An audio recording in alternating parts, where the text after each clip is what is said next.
Yes, sir. I want to start this shit off straight telling all three of y'all stop playing with my name. Let's go on there. Let's go. Stop playing with my fucking name. Let's go. Let's do it on camera. Stop playing with my name. Let's I ain't go gonna right say on it no in. more. Nigga, when my name come up, respect it. I ain't gonna say it no more. Talk to you on your man in your face. Absolutely. You understand me? Bismillah ar-Rahman ar-Rahim. Hello everyone and welcome to This is Football. Welcome to another call-in show, ladies and gentlemen. It's been a while since we've done a call-in show. It's been a long ass time. But we're out here. We're here. We're here to do the call-in show. You are the hero of today's show. You can come, let us know anything you want, speak on any topic you want. Guys, stop being over dramatic. This show lasts like 3 hours, you know?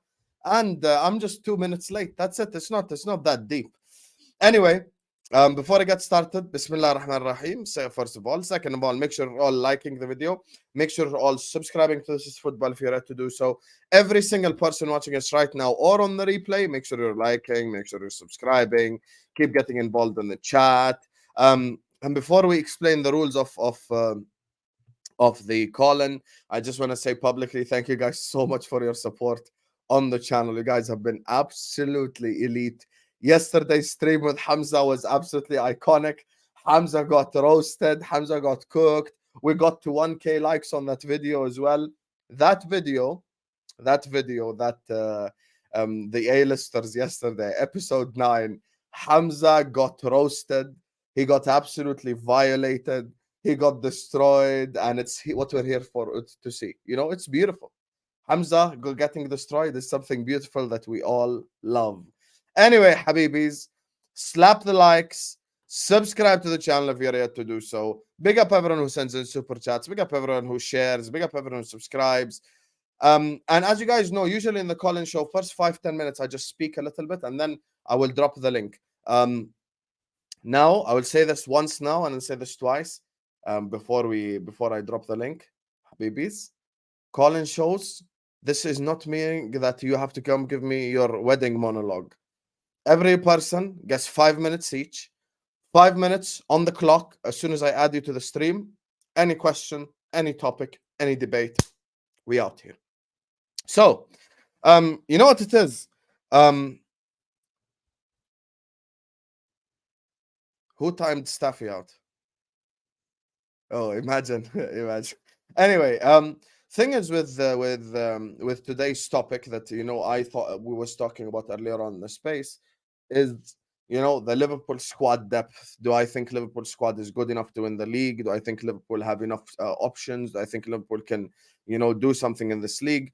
And I've said from when the season, before even the season started, that Liverpool Football Club can challenge. Liverpool Football Club could win the league, but we would need everything to go our way, in my opinion, for us to win the league.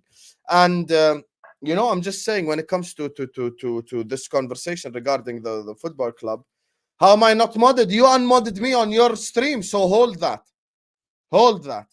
Anyway, as I was saying, this guy made waves, mod and unmodded me. Hold that. Anyway, so with Liverpool Football Club, I still think we can challenge. I still think we can, we can compete. But there is a step in between challenging and in between winning. And I think that step is the step that we need to take. And for me, that step is in the form of a transfer of a DM and a centre back. Those are the two positions that I think we desperately need still to this very second. And people might tell me, Hussam, why do you think we need a DM? McAllister's playing there. I mean, yeah, there's the answer right there. McAllister's playing there. People are complaining about McAllister. People are complaining about McAllister playing DM. And the issue is, we cannot sit up here and critique and criticize McAllister for not performing a role that isn't his. Alexis McAllister's real role, we know it, is in midfield. If Alexis McAllister is playing the 8 and we have an 8 and a 6 behind him someone to kind of get the best out of a McAllister Szoboszlai midfield or a McAllister Gravenberg midfield or whatever, that's when you will see the best of McAllister. McAllister is not a lone DM. And these are the conversations that we had all summer long. And as per usual, you guys bought the endocopium. Anytime we make a signing, get behind the lads. Hey, I'm an NPC. This Liverpool NPCs during the summer. Get behind the lads. Get behind the lads. That's you guys just saying over and over again. So yeah, look, for me, I think with Endo, I think the fact that he didn't start against Brighton with Curtis Jones on a red tells me all I need to know. I still think a DM is essential for us going forward. And I want us to still sign a centre back because Konate, Matip, and Joe Gomez, all three of them are injury prone. And I think there has been a problem with our rotations as well. I think Jurgen is going too strong in the Europa teams. So that's kind of one of the topics that we spoke about on Spaces. Make sure you guys are listening to Footy Judge Mo and subscribing to him and Staffy TV. Everyone right now, hit that like button, subscribe to the channel. I'm about to drop the link. The rules are very simple. If I know you, you can come on without camera. If I don't know you, you have to show me your face at least in the background before I add you. You all have 5 minutes each. Come on, let me know your opinion, start a debate, blah, blah, blah, blah. And yeah, we just keep it stepping. This is going to be one hell of a call-in show. I can feel it in my veins because Bad Vibes Sophia is in the chat. So, link has been dropped. I'm about to pin it. So whoever wants to call in can call in. There will be 10 minutes, 10 people in the background in 3, 2, 1. I can just sense it. So many mad people. Oh, I know I'm going to be careful, Abdi Has. You think I don't know? You think I don't know, Habibi? Come on, blood. We're not new to this. We're not new to this. You think I haven't seen the Tobes call-in show and others where they're putting out their nuts to try get a man cancelled?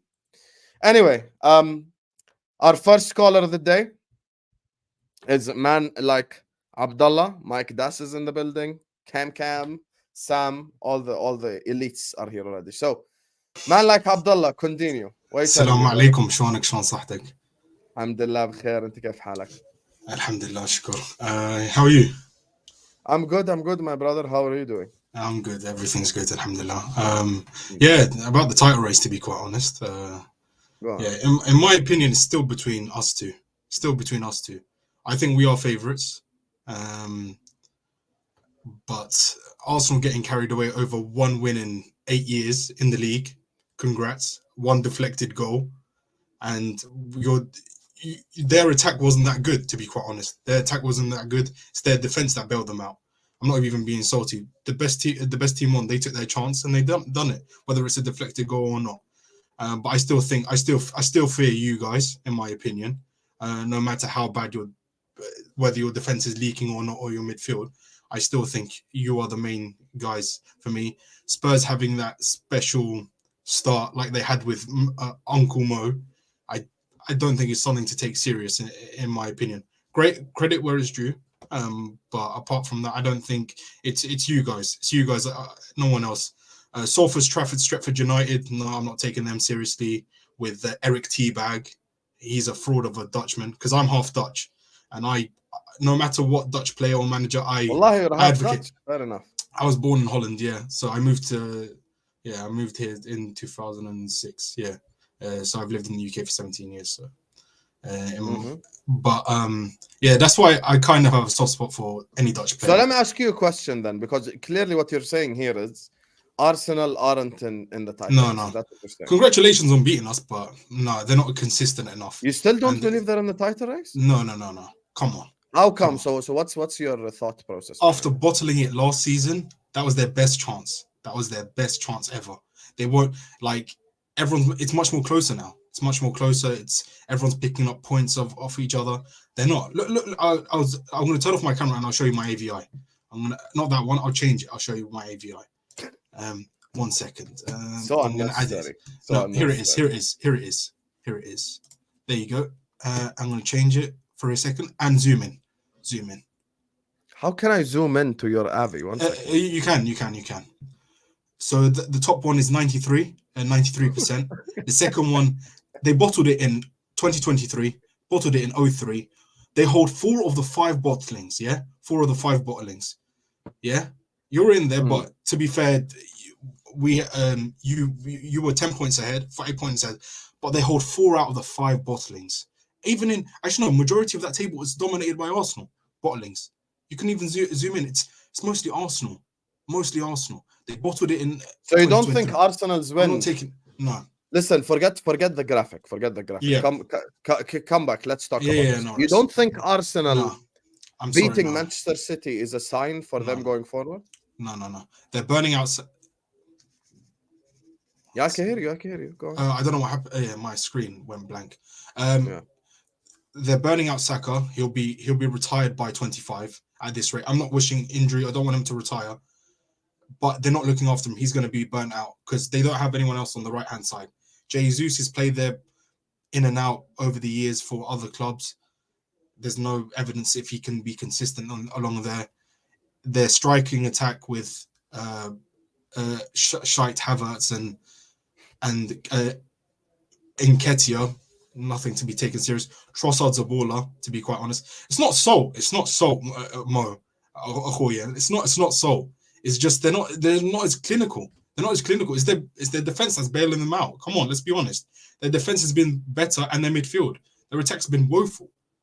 It's not being salty. They took their chance. Martinelli and Saka's their best player. Right now it's Martinelli because he looks fit and ready. Saka looks burnt out and there's no competition. He's comfortable. He knows he's going to be playing week in, week out.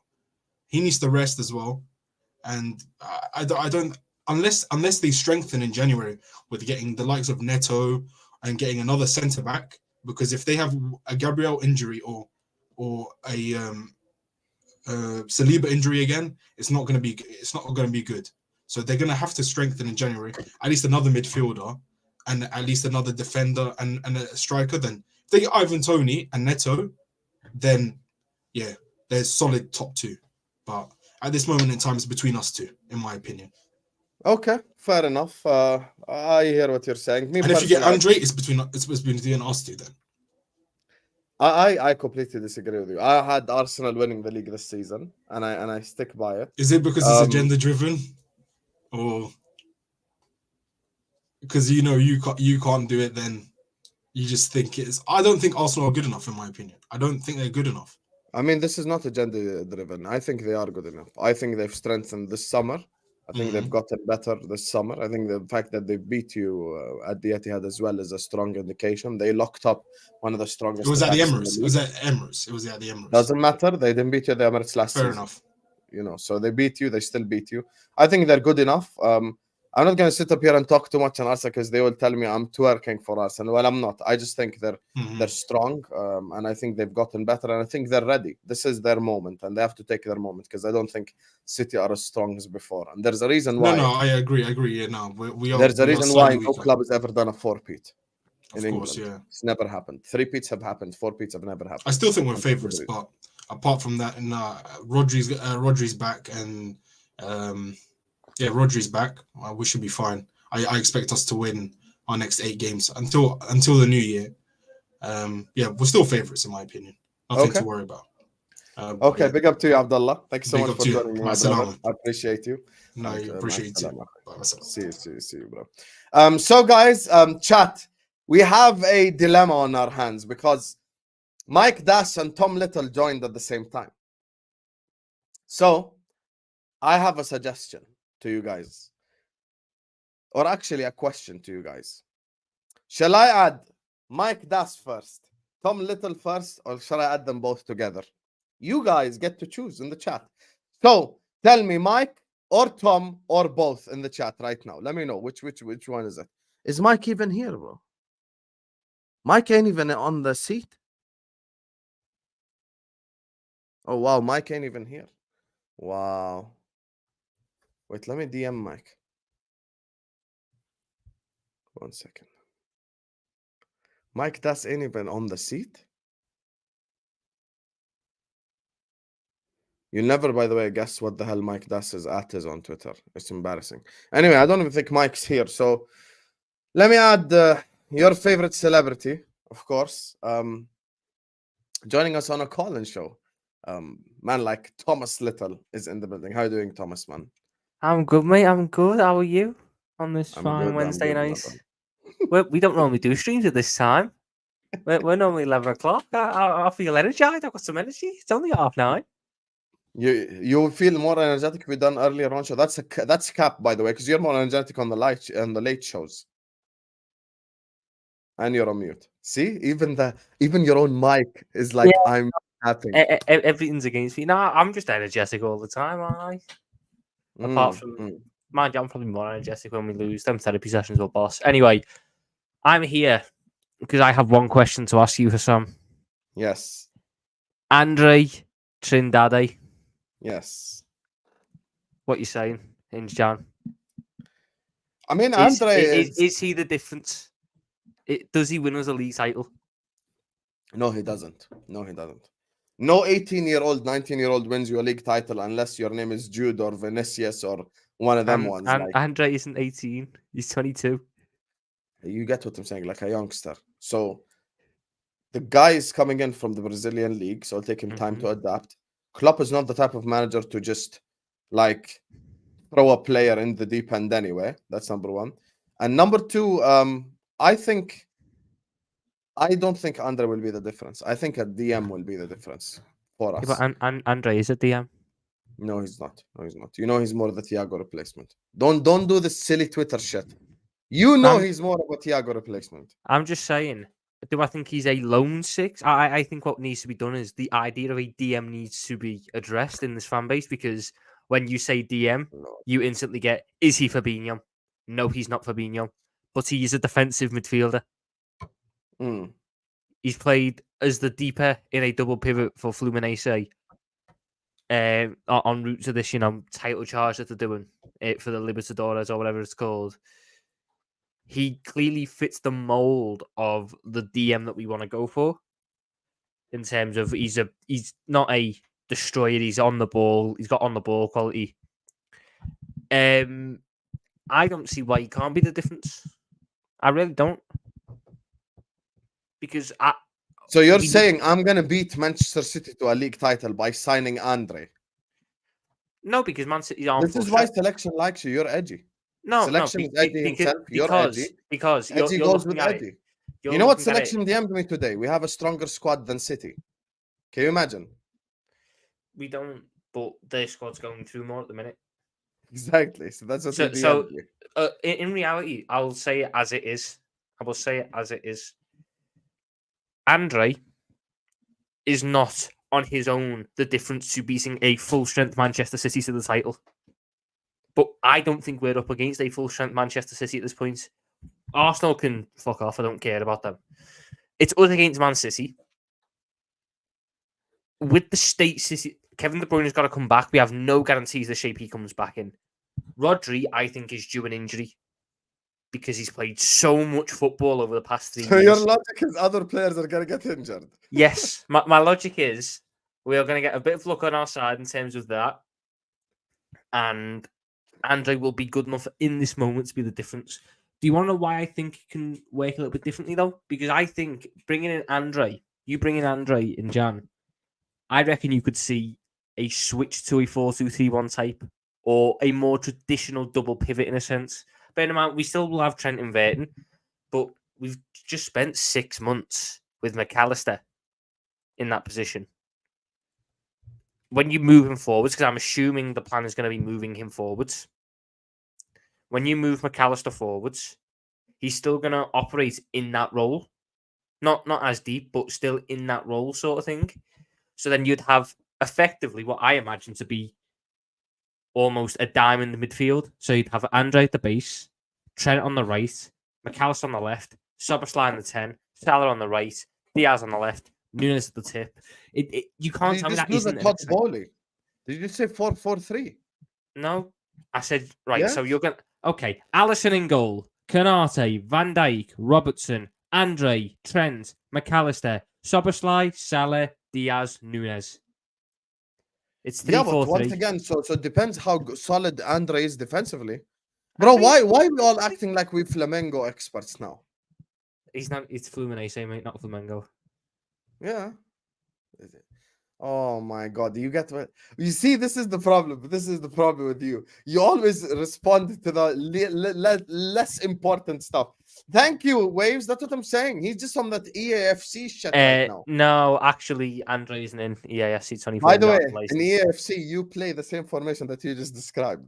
I don't. I want to move that. I want to move to a diamond midfield because I think a diamond midfield is the best setup. But no, it wouldn't even, like. I just look at that. I look at Andre, albeit what I. So you don't think we'd be better off signing a DM then? Obviously, I'd like a top class DM, but that isn't on the market. Like Decore. You think we forgot your take? What would Decore take us to a league title, Mr. Little? Yeah, Decore would take us to a league title. My God. The same Decore, ladies and gentlemen, that we watched get bullied by Amrabat and Mount, and then man is the guy that's gonna take Liverpool Football Club. Hold on. Did you not watch him in the game after when they won 1-0? Yeah, but he played against Grenade Launcher Bruno. That's not difficult.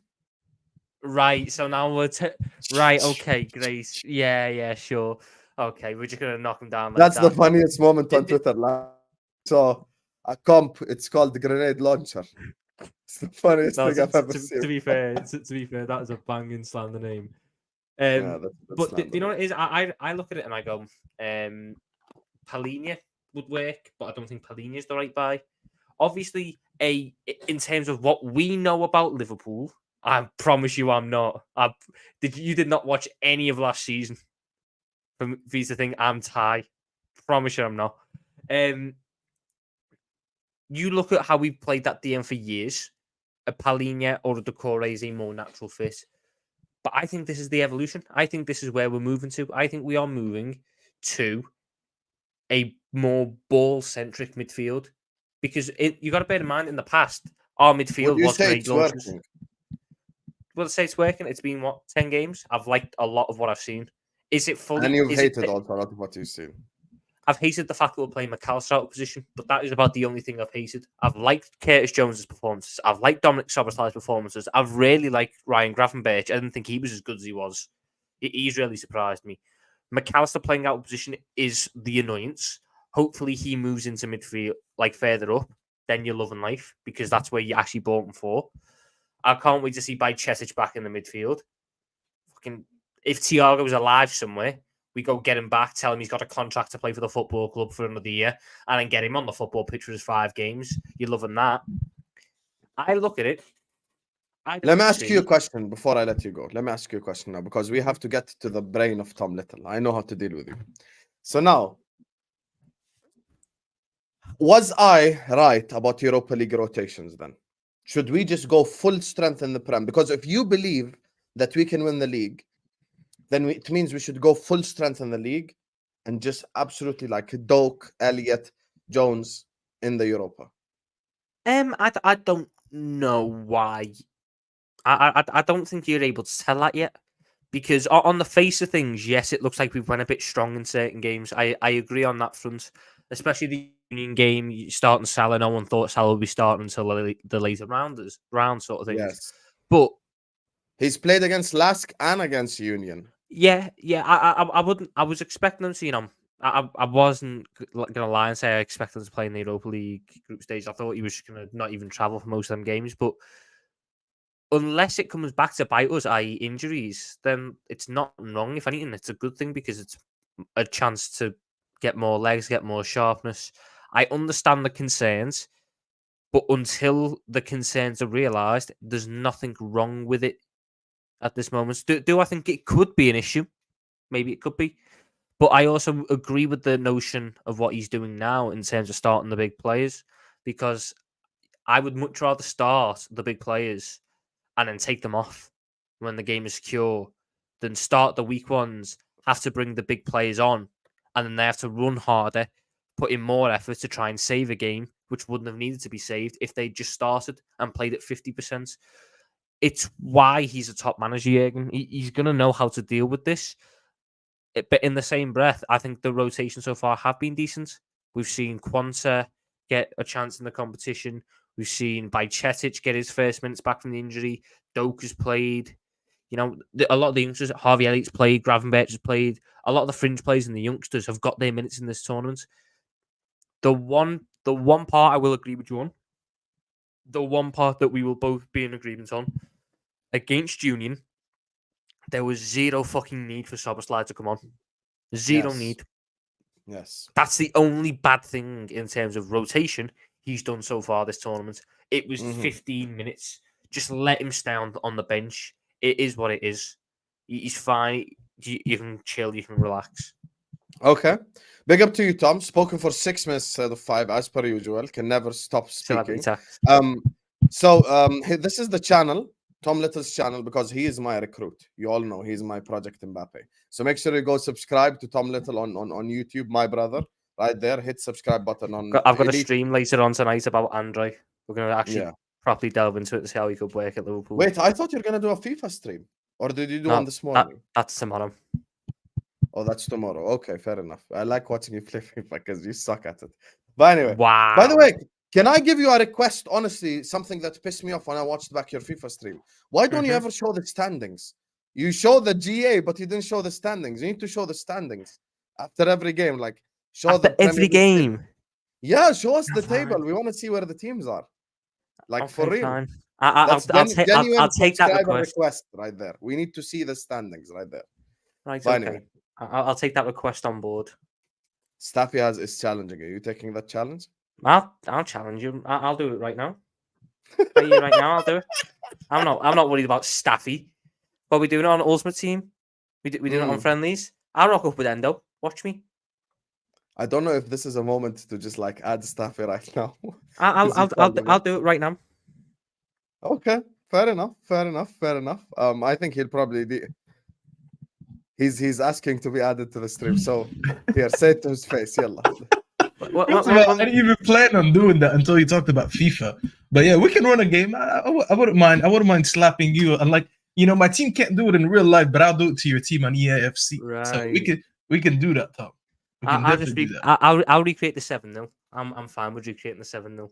I'll make sure the 7-0 is on the other side because there's no chance we beat you guys in real life, but we have a better chance with me on. Are you gonna choose Man United on the game when you play him? I haven't played with any team besides Man United since FIFA 2007. Okay, perfect then. Perfect. Because he cannot choose Liverpool and then you go choose Man City and be like, do those moves. Khalas, you have to put Man United.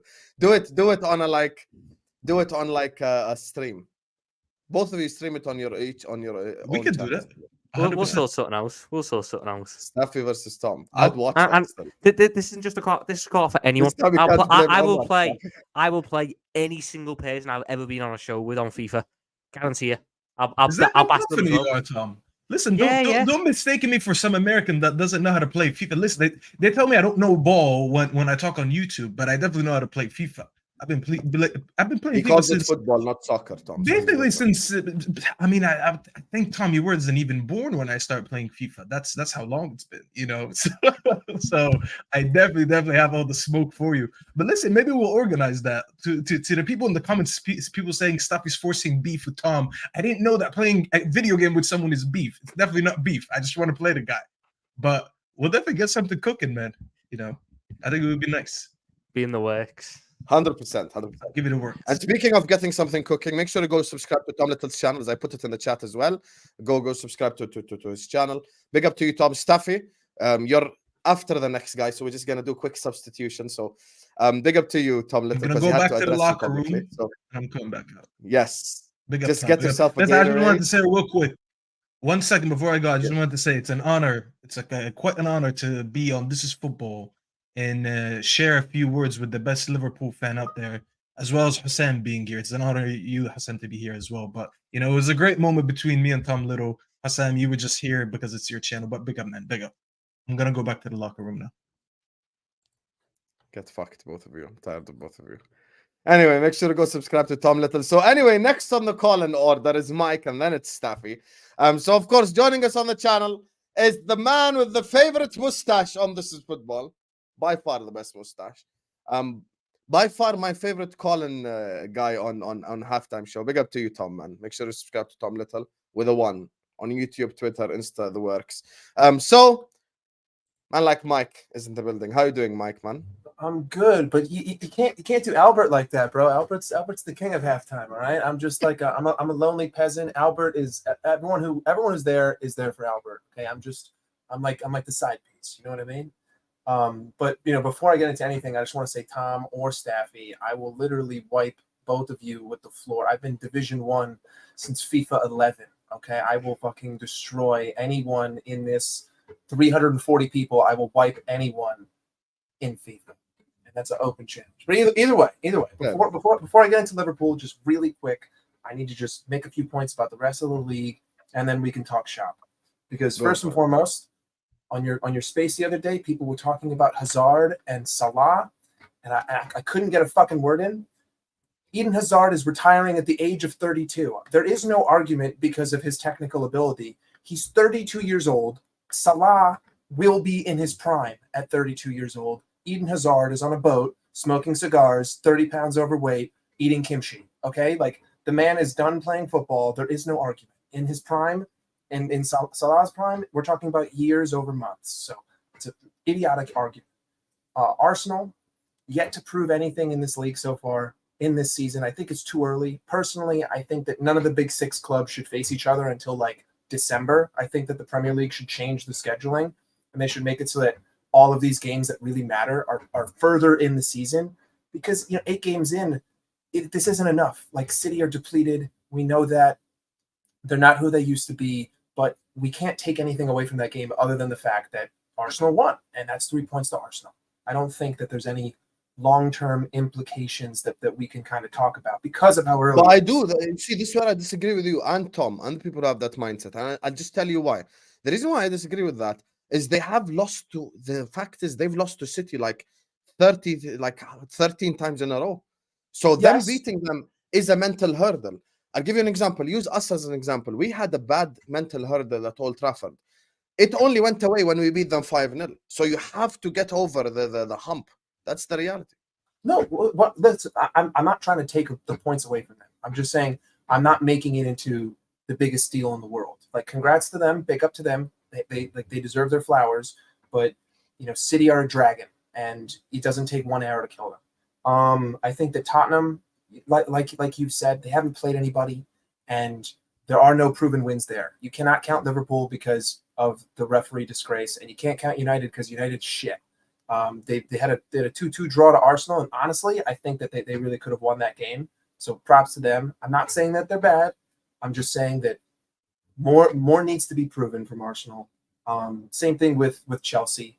Nothing there yet, and it's the same thing with United. Unless United drop Rashford and Bruno for the rest of the season. If they did that, I'm telling you right now, dude, they would actually have a shot at top 4. If Marcus Rashford and Bruno Fernandes did not play a single minute for the rest of the season for Manchester United, they could make top 4, and I'll die on that hill. But either way, now that we got the whole rest of the league out of the way, because I feel like a lot of people aren't very objective on that.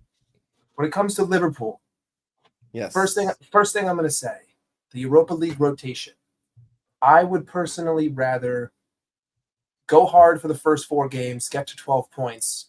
Don't worry about the next 2, right? Like, slack off on the rotation once you're at 12 points. You've guaranteed yourself into the knockout stage, and then you could literally just fuck off. Like, just send Connor Bradley, who doesn't even exist, and Tyler Morton, who doesn't even exist. Just, like, go put fictitious players in the starting 11 because you've already qualified, and it's the Europa League, so we really don't need top spot. I'm not afraid of anyone in the Champions League coming down into the Europa League and playing them, if that makes sense. So I don't need the top spot. When it comes to Gravenberg, I think Gravenberg has been exceptional. I think that he's a hell of a player. Curtis Jones has been great this season. Harvey's slowly becoming, like, I put Grav and Curtis above Harvey at this point. Obviously, Szoboszlai and McAllister are above him. So Harvey's falling down the pecking order for me. Bajcetic, again, hasn't put enough minutes in this season. From what I saw last season, he would serve this midfield better than Elliott. Although Elliott hasn't been poor, it's just that everyone else is better for the way that our midfield's kind of shaping up. McAllister, my opinions. He doesn't belong in the 6. He's much better up front. Endo, like you said, I don't get all the Endo sexuals because Klopp clearly doesn't fucking care about him. He doesn't trust him. That's why he doesn't play. That's why you need a 6. I do agree with Wait, Tom. were you an endosexual when you signed him? Be honest. No. I wasn't an endosexual. I just wasn't quick to demonize Endo. Okay, that's it. I just Wow, wasn't so quick- now I've demonized them because I think No, he's no, not no, good no. enough. No. I'm not. Look at you go. This is not personally pointed at you whatsoever. I do think. So here's the problem with the 6. I like Andre. I know that a lot of people are calling for Thiago to be put in the 6. The issue that I have with that is that when Thiago is in this team is worse because Thiago holds possession too much. And I know that you're going to disagree with me on this. This is Because such a bad take, Mike. No, This is it's such a not. bad take. It's not because you can So literally you're look at telling me Thiago, Szoboszlai, McAllister won't work? You know it No, works. That's no, the no, best no, no, chemistry no. in the whole team. I would never say that it's not going to work. What I'm saying is that I don't know. I have to see it to believe it. Right now, without seeing it, I just don't trust Thiago in the team because listen, right now we're playing possession football and we're still not even proving that we're a possession team. And Almost. you know who makes us better in possession football? Thiago Alcantara. I know that, but he also makes us slower and we don't create as many chances. That's what happened. That's what happened last year. That's what happened when we played. Yeah, but not 14 if he last plays year. deeper. If he plays deeper, he'll be good to go. True. Listen, he could prove me wrong. I mean, I might be viewing it from like the midfield, the midfield perspective of last season. But the problem that I have is that we're still trying to play possession football, and we're scoring 9 out of 10 goals from transition play. So like we're playing a certain way, but we're scoring all of our goals in another way. It's not adding up to me. We're not conceding a lot, which is the good thing because we have a better midfield, but we're still not creating from the possession that Klopp wants to create from. We're creating from the press, which is causing turnovers, which are bang bang plays. Like I mean, and even McAllister's dink against Villa. I'm pretty sure that was like a bang bang play to get the ball to McAllister, and it was a quick in transition. So it's not like we're breaking teams down, building up in possession like City does. We're doing that, and Alisson holds the ball. Like Alisson has the most time on ball out of the whole team. So I'm still not super, convinced with this new era Klopp. I still don't really know what it looks like. It can't beat possession ball because we're just going to end up conceding. Because like if you look at the earlier games, if we played better quality, we could have easily been down 2-0 rather than 1-0 in a lot of those. But again, it is what it is. But yeah, I mean, I think we need a proper 6. We need a proper 6, and we need to move away from possession football. I don't know what that means. I don't know if the addition to Thiago will change all of that with Szoboszlai and McAllister. I think maybe with those two further up, all of a sudden we might be able to do possession football. But just with the way that we approach the game right now, we make a big U, and that's what we do the whole game. We go from Robertson to Konate to Van Dijk to Trent, back to Alisson, back to Robertson, and then we just repeat this over and over and over. And then we end up scoring when one of those guys turns it over, Alisson makes a brilliant save, and we get a bang bang 2 or 3 passes, and boom, it's in the back of the net. Or, we loft a ball through, and then their goalkeeper makes a bad pass. We get a turnover in midfield, and we score. So I think that we can be challengers even without the addition. To be honest, I think that the whole league is a little weak this season. I think that everyone's kind of stretched, and I think that everyone's sort of suffering from a lack of depth. But if we add a 6 and we add a center back, we're transformed to a new level. If you add a 6 with Thiago, transform to a whole new level. We're on a different stratosphere. And I don't know. To me, I think we're in a good position because we're only 3 points back, and we have so much room to improve, and we can see that everyone else is weak. Like, it's not just us that are weak. Everyone is weak right now. I mean, Newcastle are weak, except against PSG, surprisingly. Chelsea, obviously, the United, City are weak. Arsenal, defensively strong, still questions in terms of putting goals in the back of the net. And then Tottenham, they need to improve more. So I think we're in a really good position compared to last year. Tottenham are an imposter. I don't even want to hear that. I'm going to be so honest with you. But listen, Mike, we're you're the king of context. They've beaten Luton, they've beaten Sheffield and Burnley. no, yes. And Bournemouth. All I said was four all bottom I said teams. was unproven. All I said was unproven. All I said was unproven. Yeah, they're not just unproven, they're fraudulent to begin with. There is an Yeah. imposter amongst us.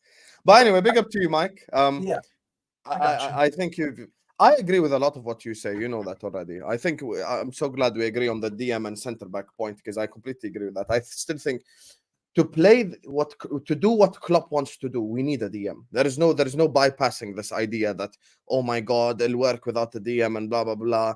The reason why people are slandering McAllister, you can't be slandering McAllister. This ain't his position to begin with. The only way McAllister works as DM is if there's another DM next to him who can do DM work.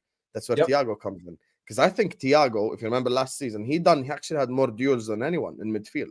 So he can tackle people, he can get involved, he can get stuck in. So I think that's the main strength of him. The problem is reliability. What if we rely on Thiago for 3 months, win a shitload of games, and then boom, injury? That's the biggest problem. It's exactly why we need someone in January. And if I will concede this, if Thiago is in the 6, Thiago won't have to hold possession as much because he'll have McAllister and Sabazlai in front of him. So it'll be a different dynamic looking of Thiago, and will be better. But also, I just have to say, Darwin forever, Nunez sexual. I don't care. He will have 40 GA in all competition. I'm going to die on that hill. Even if he has to score 40 in April, he will do it. I love him. Listen, go watch a compilation of Erling Haaland's biggest misses. They're just as bad as Darwin's. It's just that Erling gets 100 more opportunities than Darwin does every game from the best passers in the world in Bernardo Silva and Kevin De Bruyne. So I don't want to hear anything, okay? Darwin will be the best striker that we have seen in the last 5 years. The best striker, not the best forward, the best striker. And no, Roberto Firmino. Yeah, exactly. I'm saying that because I know I'll win because Roberto Firmino was a false 9. Firmino wasn't a striker.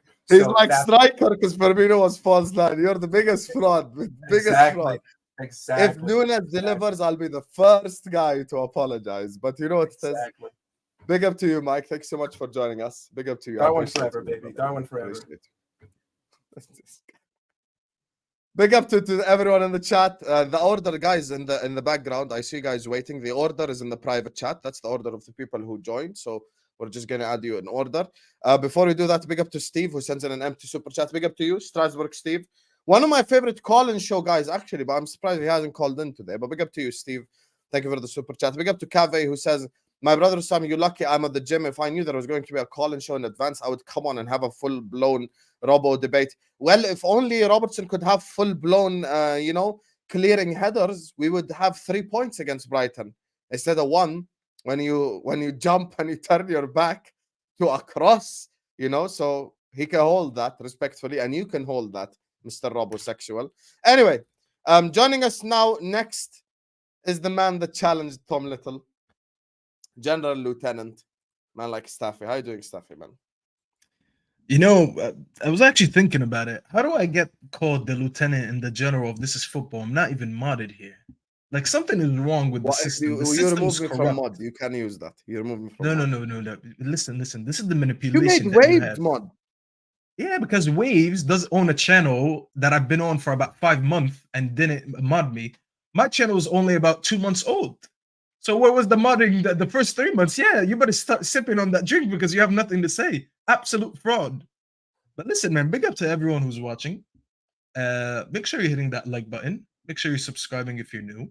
And yes, I did challenge Tom Little to a game of FIFA, or EFC, it must be called. It's not beef. It's a video game. Relax, because I forgot who said that. And by the way, is that Mike? Is that the same guy? What's his last name? Mike Das? Something like that? Das, yeah. I didn't know it was the same person. That whenever I used to see him in the comments, I used to be like, who's that hater? But now I understand why he jokes with me, because he actually knows me. I'm like, okay, now it all makes sense. I used to think he's just a hater in the comments. So big up Mike. I actually know that was you. But that no, Darwin Mike is a solid dude. Like, literally. But listen, that take about Nunez was horrendous, by the way. I get where he's coming from, but that take is horrendous. But listen, guys, I actually had bad news for you guys. Unfortunately, Al Ahwa is under construction. So there will be no Ahwa tomorrow. But then I sat there and I thought about it. I was like, while the qahwa is being repaired, we're putting new tables, we're putting new seats, we're changing the cups, we're changing the barrad, we're changing everything, you know, the shisha pipes, everything. I was like, you know what? Do I give him a whole day without al-qahwa? I'm like, no, we can't do that. Let me just give him a glimpse of al-qahwa. So I see this fraud is doing a call-in show. I was like, you know what? This is the time to do that. I'm gonna come in and I'm gonna give him a mini al-qahwa, you know, for a quick few minutes. But I already had my moment with Tom Little. And I said, if you want, I want to sit through one question. So this is gonna be a one question special only, where whoever wants to come on and address a question to me and Hussam, you know, a little al-qahwa question, and then I'll leave with that guest. What do you think about that idea? You know, it's a little different. 100%. Anyone in the private chat want to come on with me and Staffy DM? And first guy to DM gets in. Stephen, that is why you guys put me on like situations where I have to read super chats like this. But at big up lads, Igal is unbearable. That's all. Thank you, brother. What a super chat, akhi. I appreciate it. He said that's all. And said Igal is unbearable. That's all. Okay, brother. You know, the game is the game. I said Igal's unbearable. I can't lie to you. Igal cooked the crap out of Hamza. There's a guy we can bring on. We can bring on brother Jabber because he's in the background, I think. Bring Jabber. بدك تطلع هزلنا راسك. Talking about Jabs, صح? Yes. Bring on Jabs. He's in a car المشكلة. Okay, خلاص. Let's try bring him on. Big up to you, Jabber. How you doing, brother? Omar. You're on mute. Unmute, dog. Unmute. فضحتنا قدام الأجانب. اسمع 2 seconds, yeah? Yes. خليني بس أصف. My man is in the middle of traffic. Do not drive and do StreamYard, you guys. Please, do not drive. I beg you, do not drive and do StreamYard. He just said, let me park. He just said, let me park. If this doesn't just show how important it is to be on This Is Football and al-qahwa and all that, I don't know what will. Because this is absolutely amazing. The guy was like, nope, I don't care about driving. Don't drive. I need to get my question in. Please don't. Jabs, what did your question? Yes. What's going on? I said, what is the question? What's my question to y'all? How have you bottled it? Who's winning the Champions League this season? Oh, no. Did you come here to ask this to Hassan knowing he has zero chance to win it? Is that 6 Champions League. Champions League? 6. But that wasn't the question. He was asking who's going to win it. He didn't ask how many Champions League he has. There you are. 6 Champions Leagues. Big up, Abu Bakr says Sheikh Jassim ain't buying United, Staffy. Halas, we got exclusive news from Abu Bakr. He's the only one in the world that knows that there's no sale happening. Thank you, man. Don't ever disrespect my guy, Abu Bakr, like that. That's my guy. How's that disrespect? Don't ever disrespect Abu Bakr. Abu Bakr is my guy. Abu Bakr got more news than anyone in this chat. Don't respect Abu Bakr like that. That's Abu Bakr. Respectfully, Abu Bakr, unless you're sitting with Sheikh Jassim right now and he told you, listen, Abu Bakr, this sale right here, wallah azim ta'abni, I'm not going to buy this club. And then you came to tell us the news, I'm not believing it, you know? Other than that, I mean, big up Abu Bakr, but don't waste my time on the swaffle ever again, man. Abu Bakr, Skawaran Sahib. Thank you, Habibi. Big up to you. Shukran. But I'm more surprised that Jabs came on. So anyway, let me address something. Let me address something to Mike. Yes, he said Thiago. What did he say about Thiago? He shouldn't be in the team. Thiago. I'll answer your first question before you address that. First question: who's going to win the Champions League? I said who's going to win the Champions League was my earliest prediction. I'll ask Staffy's opinion. Me, as soon as the season ended, I said City's going back to back, and I stick by it. City are winning the champs. I can tell you who's not going to win it, and it's not going to be us. That's the easiest way for me to answer this. We're not going to win that. Yeah, okay, I'm not going to win it. Who's going to win it? Yes, No, not you. I said us. I said we're not going to win it. Yeah. I thought that. See, wallah lazim is a nidbaya wahshes. You thought I'm just trying to diss you. No, I dissed you, but then I'm back to reality. Yes, we're not going to win it. That's the easiest way to answer this because I think everyone has a better chance at this point than us. You know, because we're on 0 points. Are we gonna beat Copenhagen on a double header? Exactly. We're not beating them on a double header. So who's gonna win it? I don't like to answer this question this early because come January, there's more transfers being made. There's players getting injured.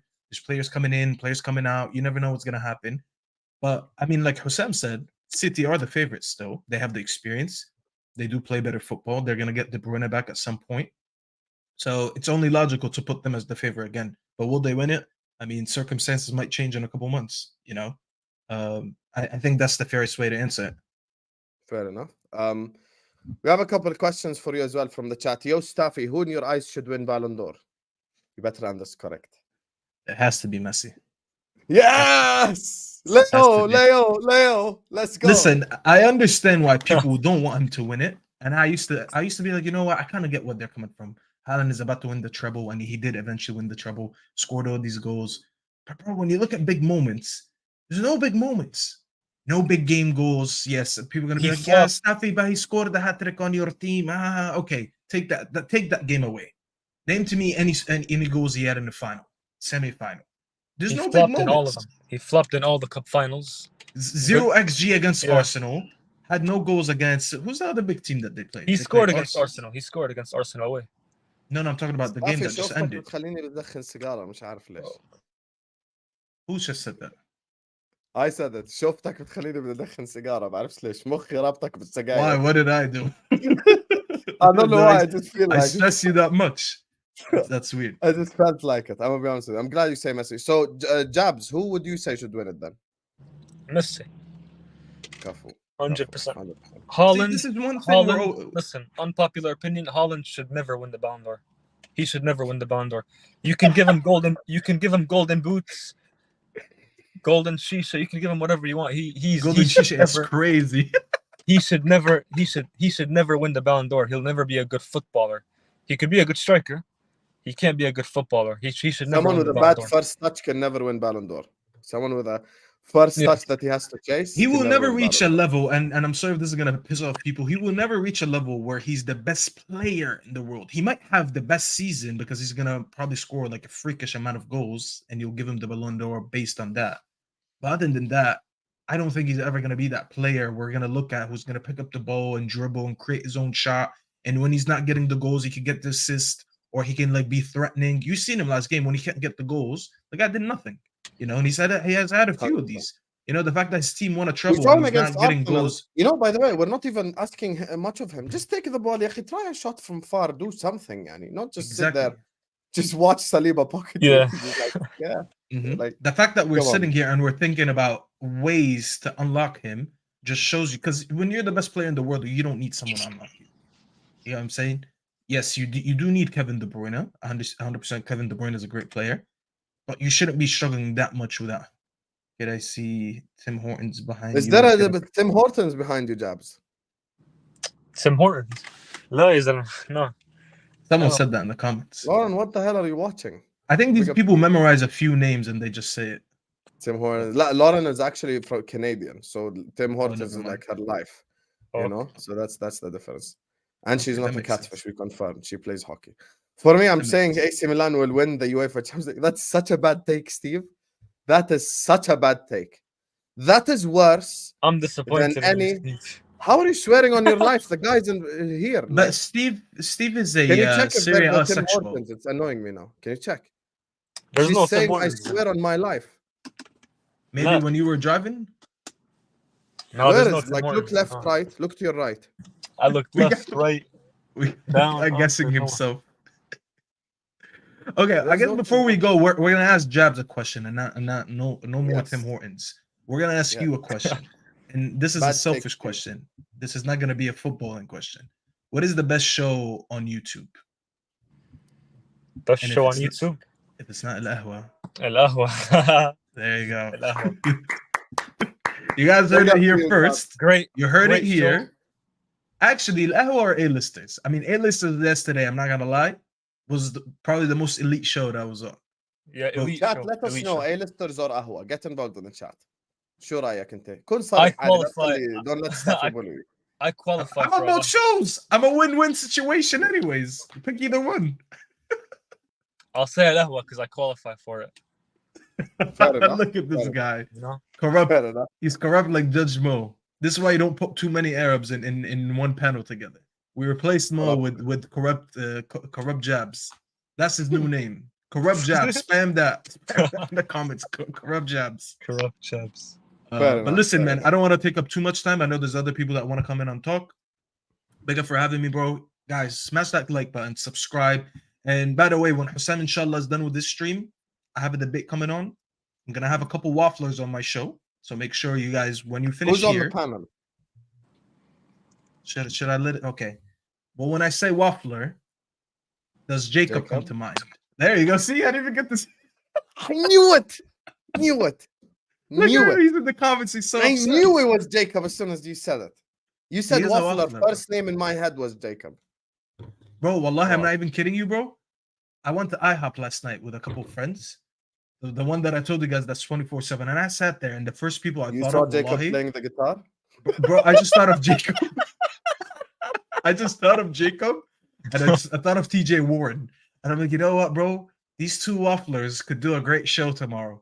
And I just woke up and DM'd them both, and they both said they're down. So this show is I'm actually down with Warren. Warren is great. Jacob it's going to is be a good. great show. Wallah, it's going to be a great show. I'm not going to say what the topic is. I mean, if you saw it on Staffy TV, you saw it. But just make sure you guys watch this show until the end.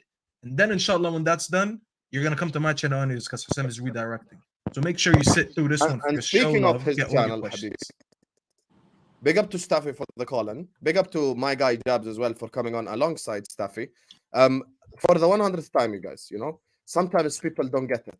Guys, I promise you there's a Staffy channel with dogs. That's not Staffy's channel, okay? Because you still search Staffy TV and there's some guy for some reason called Staffy TV who has dogs.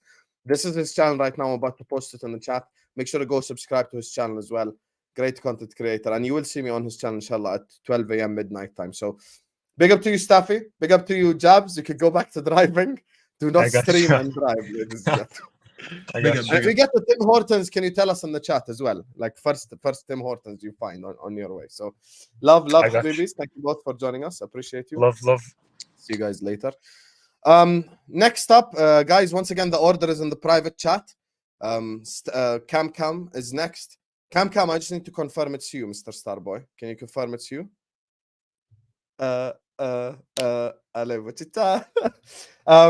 So joining us next is Cam. Steve, the reason why I thought this was a bad take, because I want to respect your super chat. The reason why I think this is a bad take is because AC Milan could even beat Newcastle.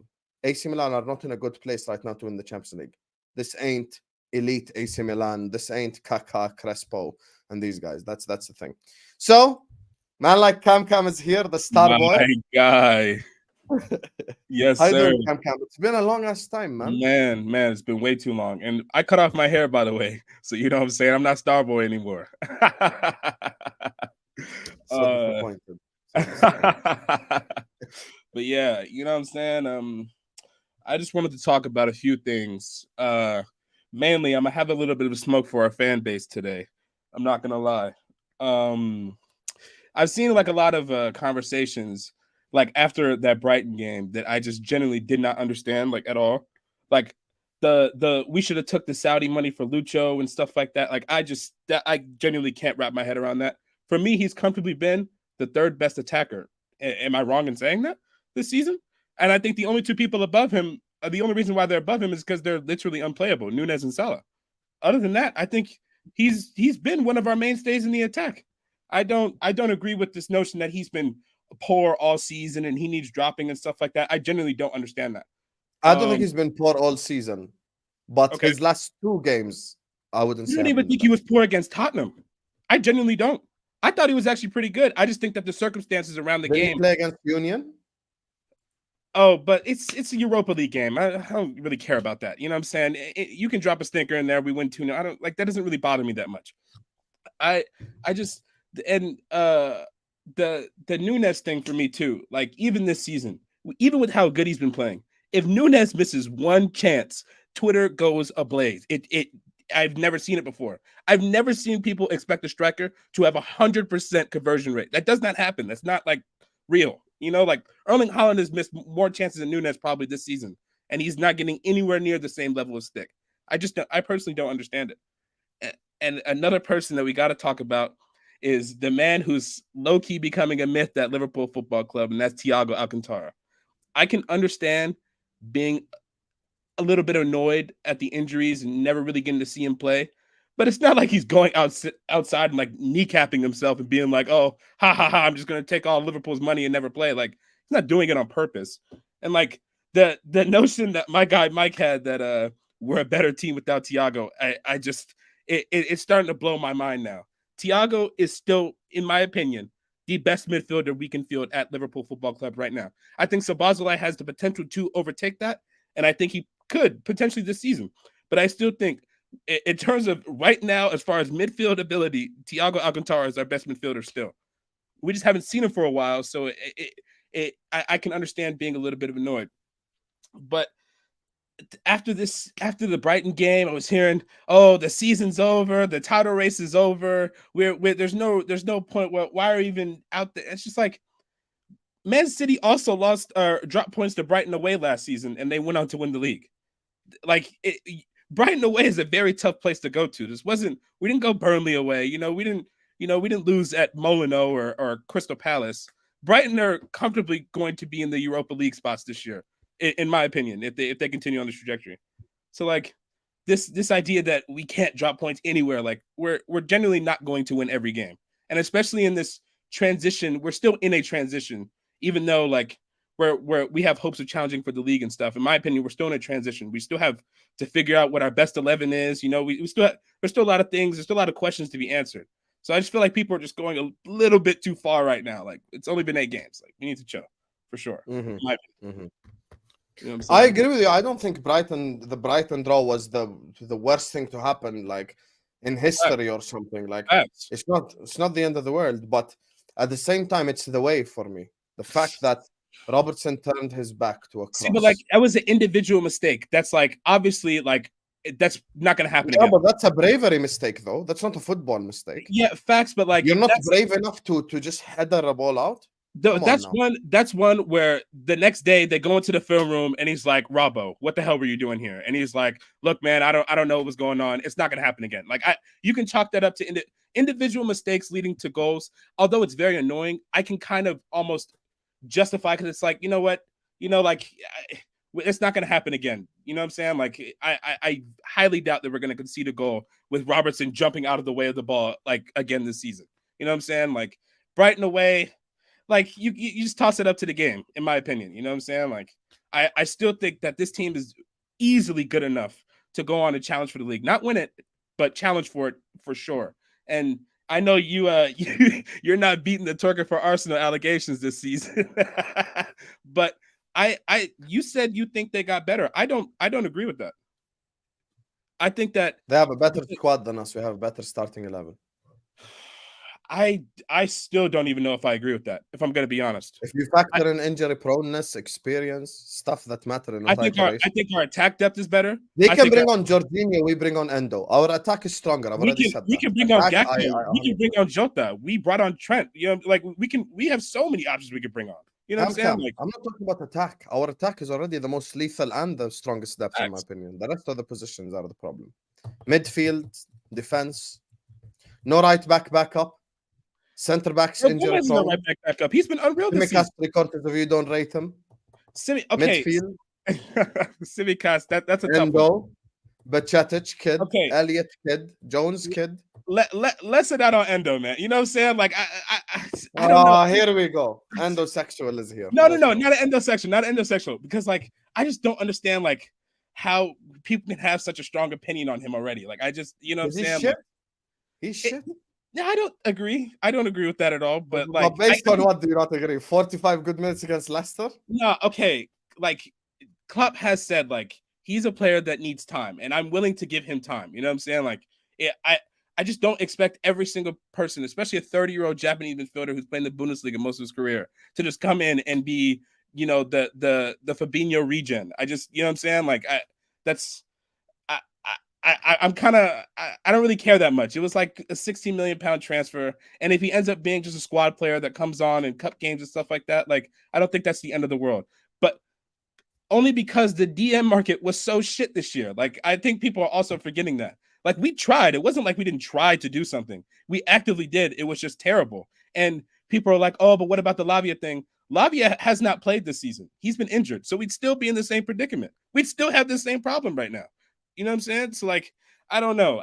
I think people are just blowing it a little bit out of proportion this season. I think Man City are not as good as they used to be. You know what I'm saying?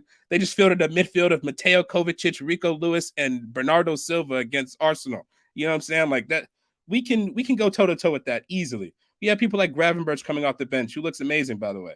You know what I'm saying? So like, I don't know.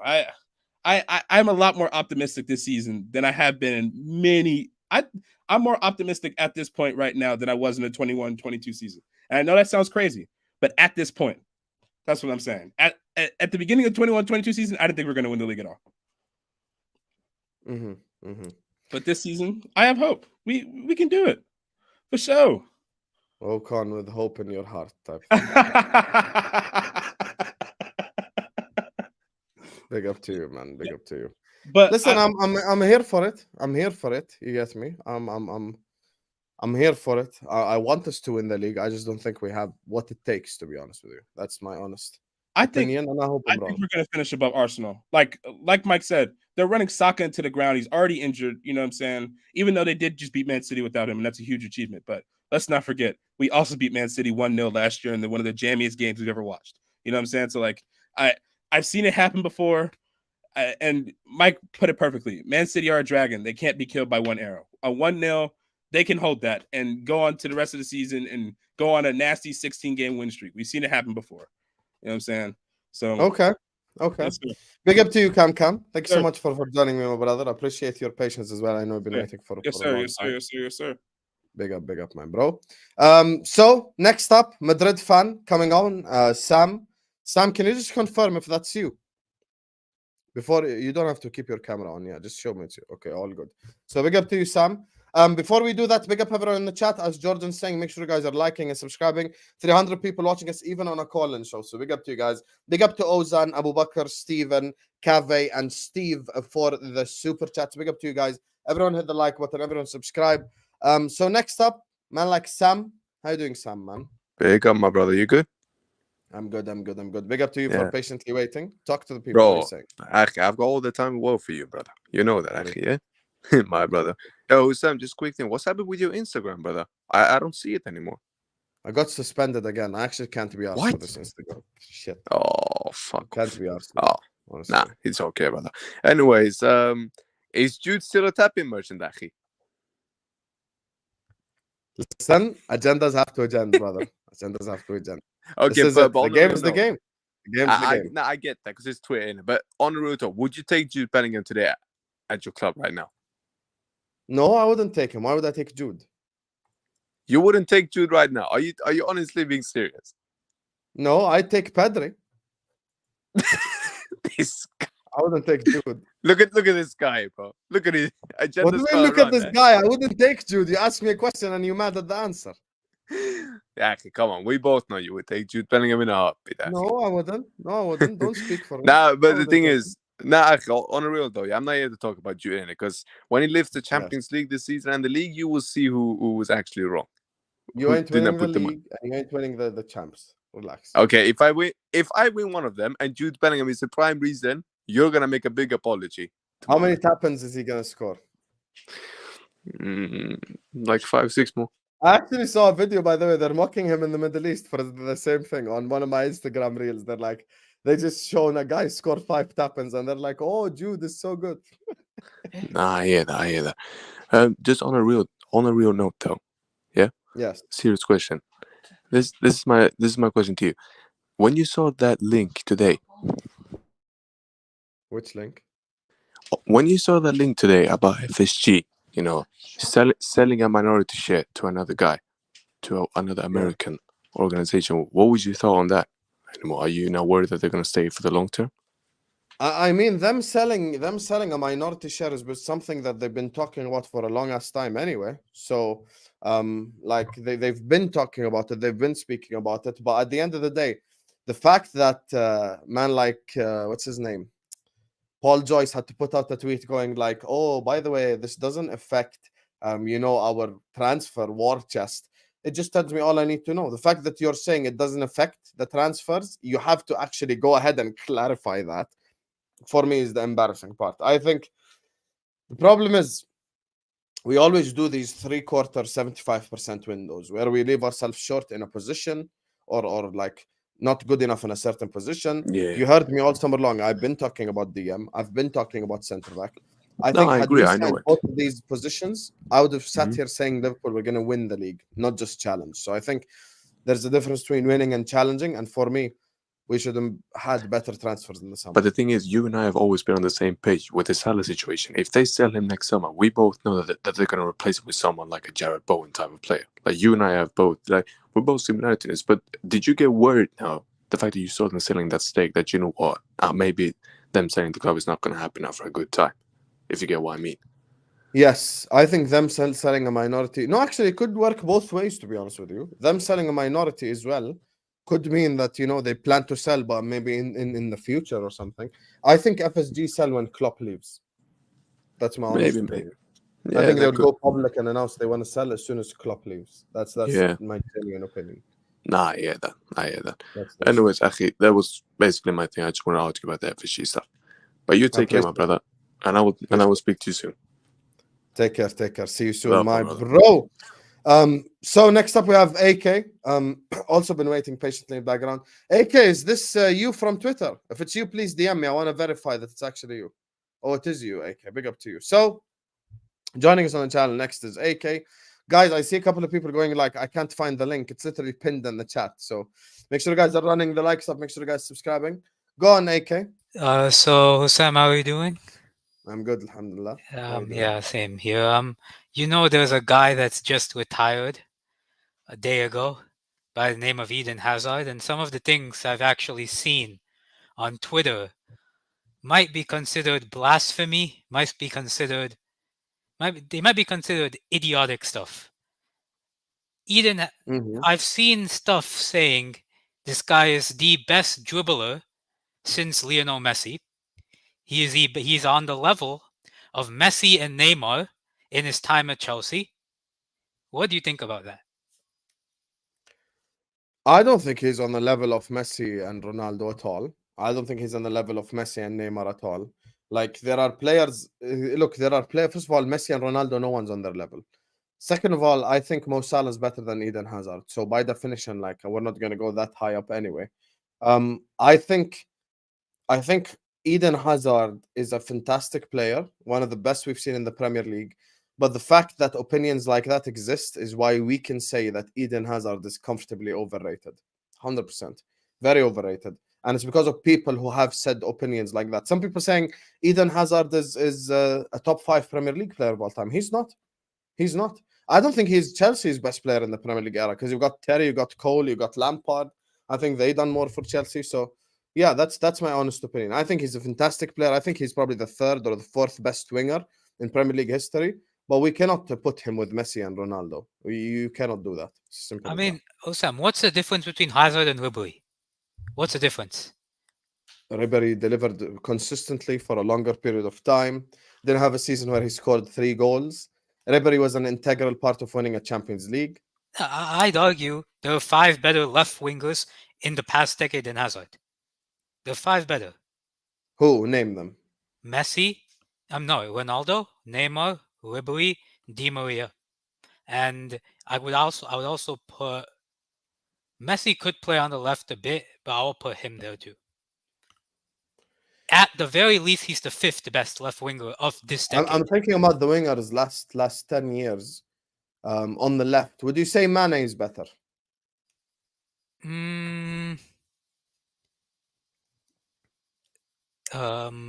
Actually, yeah, I would. Mane for me was more clutch than Hazard. They're at a bigger stage. Hazard's best European achievement is the Europa League. I can't take that seriously. Would you put Mbappe ahead of Hazard? No, not yet. Mbappe hasn't done it in the year. I need Mbappe to win a UCL first. Okay, fair enough. Anything else you want to discuss, my brother? And on the UCL, if Man City for some reason have a bad game or a game where they just don't fire, who do you think will win it? Real Madrid. It's between those two teams for me. You don't think Bayern have a chance? But I promise you right now, if Liverpool played Bayern in a knockout stage tomorrow, I would back us to smash them. But by the way, if Man United had any balls about them, or Man United had any courage about them, or Man United had any kind of like, how can I say, mojo about them, they would have beaten Bayern that day. Bayern's defense is as a unit is not good enough, in my opinion, to win a Champions League. And I think their attack is good, but attacks can, attacks will win you games in the Champions League, but it won't win you the competition. I don't think Bayern is as good as people make out. I think for me, it's City and Madrid on a tier, and the rest of the teams on another tier. I mean, Honestly, even and Thomas Tuchel, I think, is a weakness for Bayern. Oh, I think he's a strength. I think he's good at knockouts, especially. That's actually, you know what? That's a fair opinion. If he gets to the knockout and plays the way he did for Chelsea, then that possibly could be a strength, 100%. And I think Madrid, for me, you can't have a toilet up front and win the UCL. I mean, it doesn't make sense. I don't think Madrid are at that level. As much as Jude is scoring all these goals, in the elite end of the UCL, you need a striker that can smell the goal. Is Jose Lu that guy? I don't think so. No, he isn't. No, he isn't. Jose Lu cannot win you a Champions League, but Vinicius can, and other players can, but they need to turn up. That's the reality. Yeah. That's what I want to ask. Yeah. Okay. Big up to you. Thank you so much, my brother AK. Thank you for coming on. I appreciate it, my guy. Thank you. So next up we have Miguel. By the way, the link is in the pinned onto the chat. If you want to come on, feel free to come on and let me know any of your thoughts, anything you want to speak on. Make sure you guys are smashing the likes. Make sure you guys are subscribing. Big up to Ozan, Abu Bakr, Steven, Kave, and Steve for the super chats. Big up to you all. Make sure you're all liking the video. Make sure you're all subscribing. Next up, man like Miguel.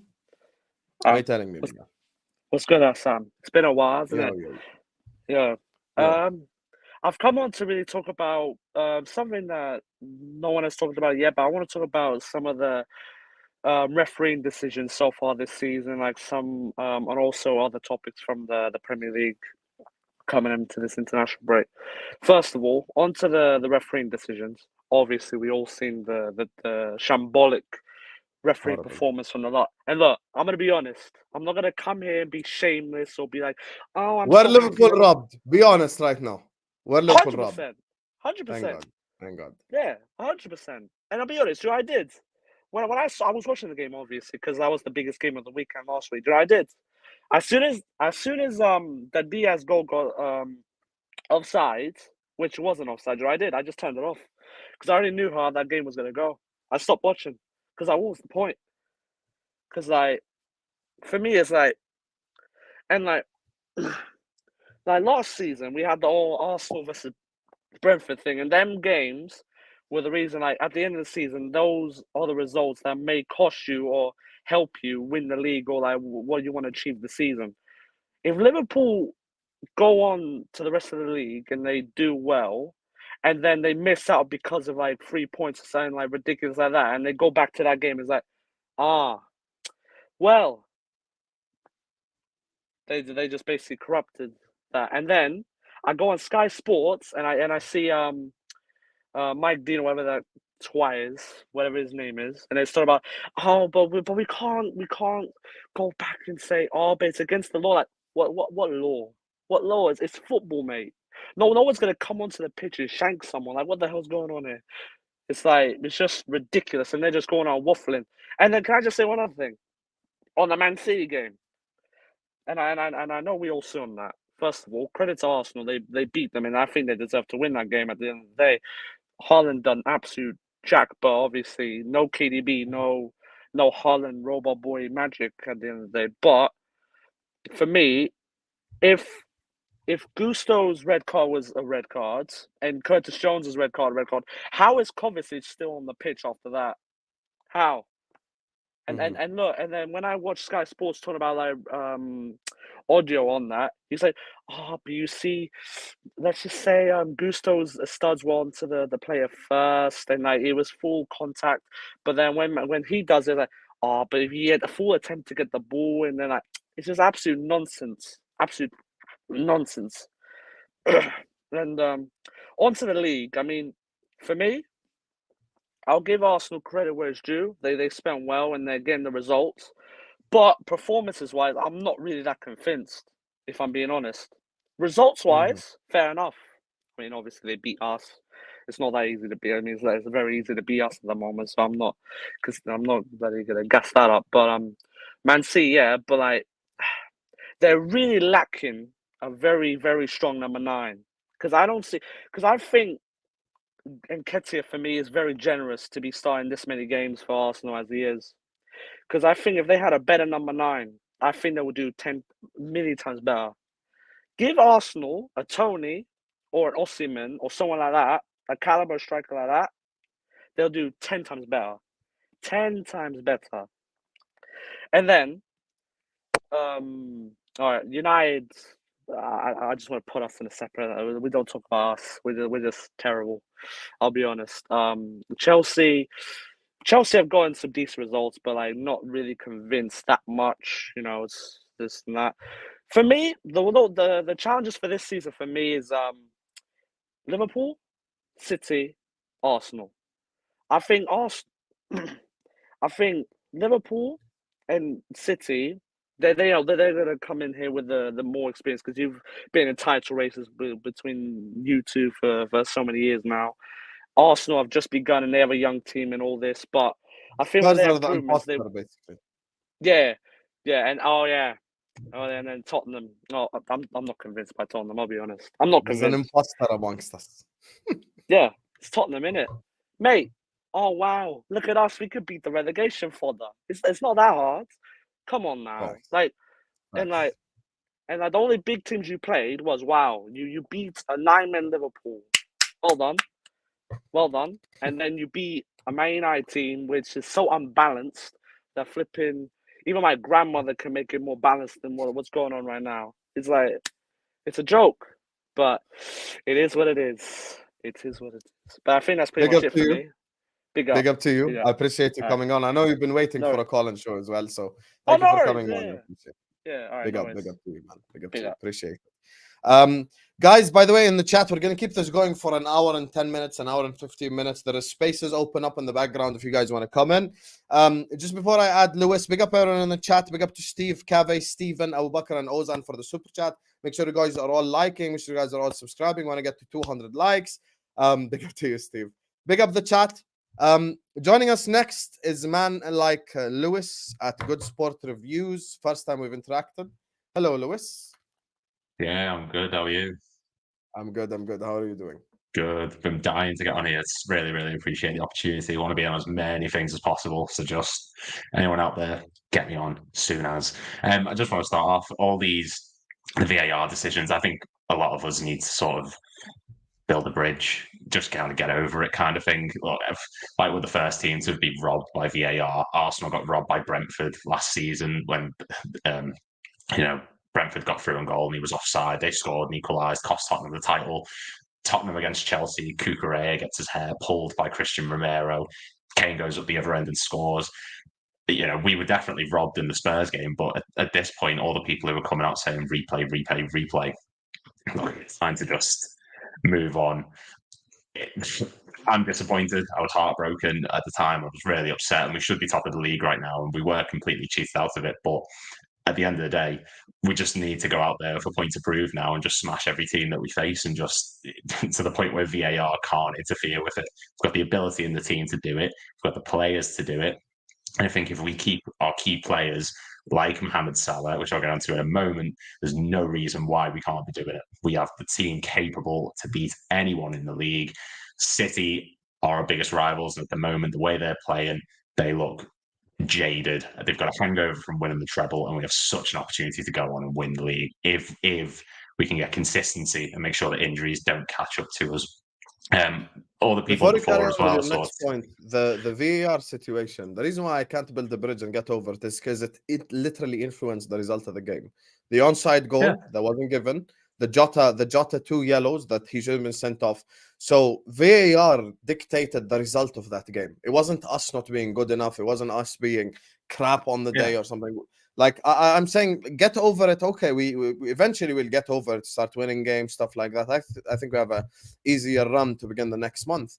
But at the same time, VAR, after the PGMOL audio got released, it became worse.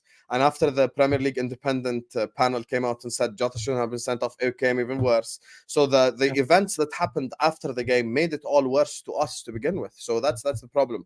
And VAR didn't just get a decision wrong and that's it. It literally influenced the outcome of the game because we had 6 shots and they had only 1 before the red card. And after that, the decisions that went into Spurs' favor affected who won the game. So that's the problem for me.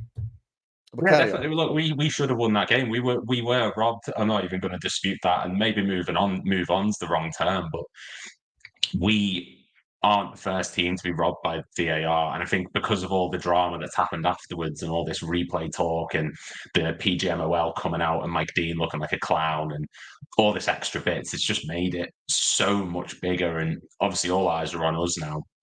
And I think we just need to move. I keep going to say move on. We just You're about need to to say go the same forward. sentence, so be I'm careful. going to say it again. I'm going to get in trouble. I'm going to get abused for it. But we have a squad that's so capable of beating anyone that we need to just use that as our motivation to get forward and smash everyone. Chelsea did it under Mourinho. They had that us against the world mentality. And if we can adapt that with VAR to the point where in our minds, the refs are against us, VAR is against us, everyone is against us, we can go out there and we can dominate this league this season. Providing Thiago is not involved, I just think he's a bit of a luxury player. I think he's outstanding. I remember the United game a few seasons back, and Gary Neville it sounded like he was getting off on it, to be honest. But, when he plays good, he's outstanding, but he never plays. And there was comments before saying, look, he's due back after the international break. I remember when we had Daniel Sturridge, and every few weeks, oh, he's due back. Oh, no, he's injured again. There he goes. He's off again for another good few weeks. And for that wage, that amount of money, is it worth keeping someone around who never plays? Isn't that the issue we had with Naby Keita? Different players, yeah, but for that amount of money, you expect impact on the pitch.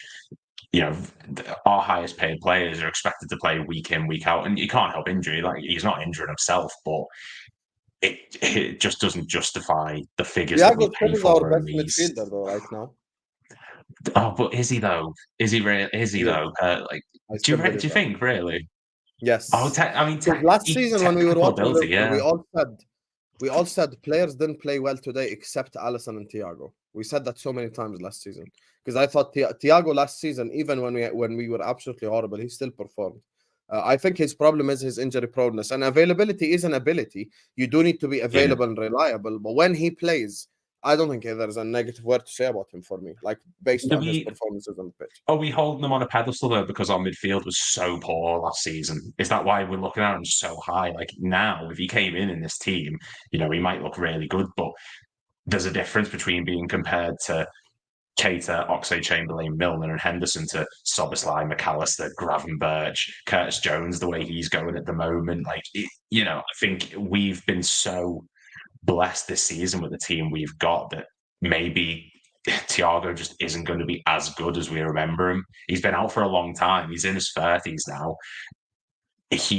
And I've never really looked at him and thought that he suits the Jurgen Klopp system. Jurgen Klopp wants players who are aggressive and quick, tenacious. They want to win the ball back. And Thiago just strikes me as a bit of he's brilliant technically. He's outstanding on the ball, but is he really going to run back and defend? Is he going to commit to that slide tackle to win the ball back? Is he going to galvanize the team and say to everyone, look, we're losing. Let's get up like a Henderson used to, or like a Szoboszlai is now. He's not that type of player. And if we wanted someone who was going to do that, I would have rather kept James Milner than I would Thiago. Personally, I think with the money you spend on a player like Thiago, it could be invested elsewhere. And I'd rather have a leader who maybe is a rotation player like a James Milner than a player who plays once every few months for astronomical wage, who might have a good game because his legs don't break you know, it's just how I feel about If him. your problem with Uh, Thiago's availability, then I can't argue that. But I think he defends. And last season, he had the most defensive duels in midfield. He had the most defensive duels in midfield. So he does defend. He gets stuck in. He tackles people. He has that tenacious side to him. My biggest problem with him is literally just availability. That's my biggest issue with Thiago Alcantara. But when he plays really well. I've never seen him play on the football pitch and thought like, oh, he should have played better, should have done better. Like I've always praised him when he's played on the football pitch. The problem is he's never available, but he does defend. Yeah. He's if I ask most people who defends better, Thiago or Henderson, many people would say Henderson, but Thiago had almost double his defensive duels, double Henderson's defensive duels, and Henderson played a lot more as well. So I think I do you don't think because think Henderson ran more, it made him look like he defended more because he moved around more. yeah, but I can name you moments where Leicester at home, for example, where Dewsbury Hall just ran through him. That's an example right there. Like Henderson for me had his worst season for us last season, and Klopp was right to move him on. Klopp was 100% right to move him on. And I'm glad he did, to be honest with you. With Milner, I think Milner is a valid argument because experience will come through handy, and he's always available. And Milner technically is a lot better than Henderson. Like Milner could pass, he could cross, he could give you a moment or something, but I don't think Henderson offers you that. So with Thiago, I still think he's their best midfielder. When he comes back to this team and he plays with a McAllister and a Szoboszlai, I think we'll all be in awe of what he'll deliver on the pitch. Yeah, I mean, I might be completely wrong, and I'm sure there's a lot of people who think I am. I think with what we're trying to do, I just think we've outgrown him in a sense, and I personally would just rather get him off the cards. One player who I don't want to, though, Andrew Robertson. I don't know where this hate's coming from. I understand the Brighton goal. He was completely at fault for that. I get that. And I do understand that he's not looked his best. But what I was describing a minute ago, a leader, someone who's going to run and play the way we imagine Liverpool to. Andrew Robertson is that player. That Tottenham game, when your left back is when you've got Andy Robertson as your most attacking player, that's just a benefit to any side that's down to 9 men. He's so good going forward, and I've never seen someone who can move as much as he does. He's still a brilliant crosser. He still puts himself into dangerous positions. He can't shoot for anything. Let's be real. He's dreadful at a shot. It's either straight at the keeper or straight over, but I adore Andrew Robertson. I love his tenacity. I love the way he commands everyone at the back. He does have a mistake in him every now and then, but so does Van Dijk. So does, Alisson's made mistakes. Gerrard made mistakes when he was with us. Everyone does. I just think Robertson's got such a great personality and character about him that to say he's poor and to say he's the weakest part in our defence, I mean, it's outlandish I think he at is. times. You've come to the right Colin show because most people think I have a Robo agenda anyway. I think he does. I think he is our weakest link currently in defense. Because even so, like, first of all, let's not compare Trent and Robertson, because even when Trent makes a mistake, he can still win you a game of football with a pass or with a cross or with a shot. He has that quality in him. I think Konate for me is an unbelievable defender. I think what's his name? Van Dijk, I don't think his drop off isn't as people make out. He's literally the captain for a reason. So I think he performs on the pitch. With Robertson though, I think he has a footballing IQ problem with this new system. He has a problem. He has a footballing IQ problem in terms of defensive positioning. There was a Dingra chance in the second half. I don't know what made Robertson think I want to run into midfield and allow Adingra all that space when there was no reason to do that. And for me, if we're talking about stuff like desire and will to win and etc., you cannot turn your back to a cross. I'm so sorry. He genuinely physically cost us the game. You cannot turn your back to a cross, and it wasn't even like a hard shot or anything. It wasn't like drilled through him. It was just literally a cross, like it was a free kick cross. Could have just headed it out. For some reason, designed to turn. And Dunk comes in and scores. So that's a mistake right there that cost us 3 points. So I think we would have probably ended up winning the game had we just, maybe cleared that off. Eventually would have won the game. But I'm not saying it's just him, because Gravenberg should have scored the chance that Szoboszlai created for him as well. But right now, if Trent performs defensively like he done against Matoma going forward, then for me, Robertson will be the weakest link. 100%. I mean, everyone, like I said before, every defender's made mistakes. I mean, Van Dijk's out of this world, but he's not exempt from mistakes. I remember Leicester a few seasons ago in the first game of the season, Arsenal in the time we won the league, he made a mistake. The Brighton game, he passed it to McAllister. It was a poor pass, and they take the ball off us and score. So, everyone's capable of a mistake. Everyone's culpable, but I just think Andrew Robertson at the moment is sort of suffering from that. When he's good, it's Robertson. When he makes a mistake, everyone jumps on him, and every team has one player who gets the most stick. And I just feel like Robertson's sort of shifting into that category, similar to at Arsenal when Nketiah at the moment gets a lot of stick. I just love Robertson personally. I just don't understand where a lot of the hate comes from for him. And with regards to it as well, I mean, we're in desperate need of a CDM as well. As I think it would be my last point. No side has won the league, barring maybe Man United 1 or 2 seasons, without a solid CDM. Like Chelsea had Kante, Leicester had Kante, Chelsea had Matic, City, Rodri, Fernandinho, Liverpool, Fabinho. Every team, there's always been a rock solid CDM, and we really lack that. Endo needs a bit more time. I saw what people were getting called. I can see your face as well. No. Hear me out though. It's only been a few games. Lewis, I'm going to ask you this question. I'm going to ask you this question, but it's not for a personal reason. But how old are you? 26. So you're in my age range. So you've been probably watching football for a long, long time. Yes. You don't need that much time to make your mind up on a footballer. Let's be honest now. Other than those 45 minutes against Leicester in the second half, he's not impressed us at all. I'm talking Europa League level. Away at last cleanse, he dropped his last cleanse. The ultimate question is, if you're telling me he needs time, Curtis Jones is off. He had got a red card. We're going away to Brighton. Logic dictates that we should start the DM. The fact that Klopp didn't start him against Brighton, for me, it tells me all I need to know. I don't think Klopp thinks he's good either, to be honest with you, because he's not starting him. He even said to him as well in pre-season, to be fair, we need you. And then he's got in and he's gone, oh God, what have I done? But I mean, in that same thing though, Henderson, he first comes in, oh God, it's, Henderson, what's he doing? He grew into the captain and arguably one of the most important players. Fabinho, when he first joined to the club, he wasn't playing because he wasn't good enough. Yeah, but they weren't 31 when they joined. They had time to develop. Endo's not going to get better. The reality is he won't get better. Like, here's the thing. This is a call-in show, so we're here to debate, and I'm glad you brought this up.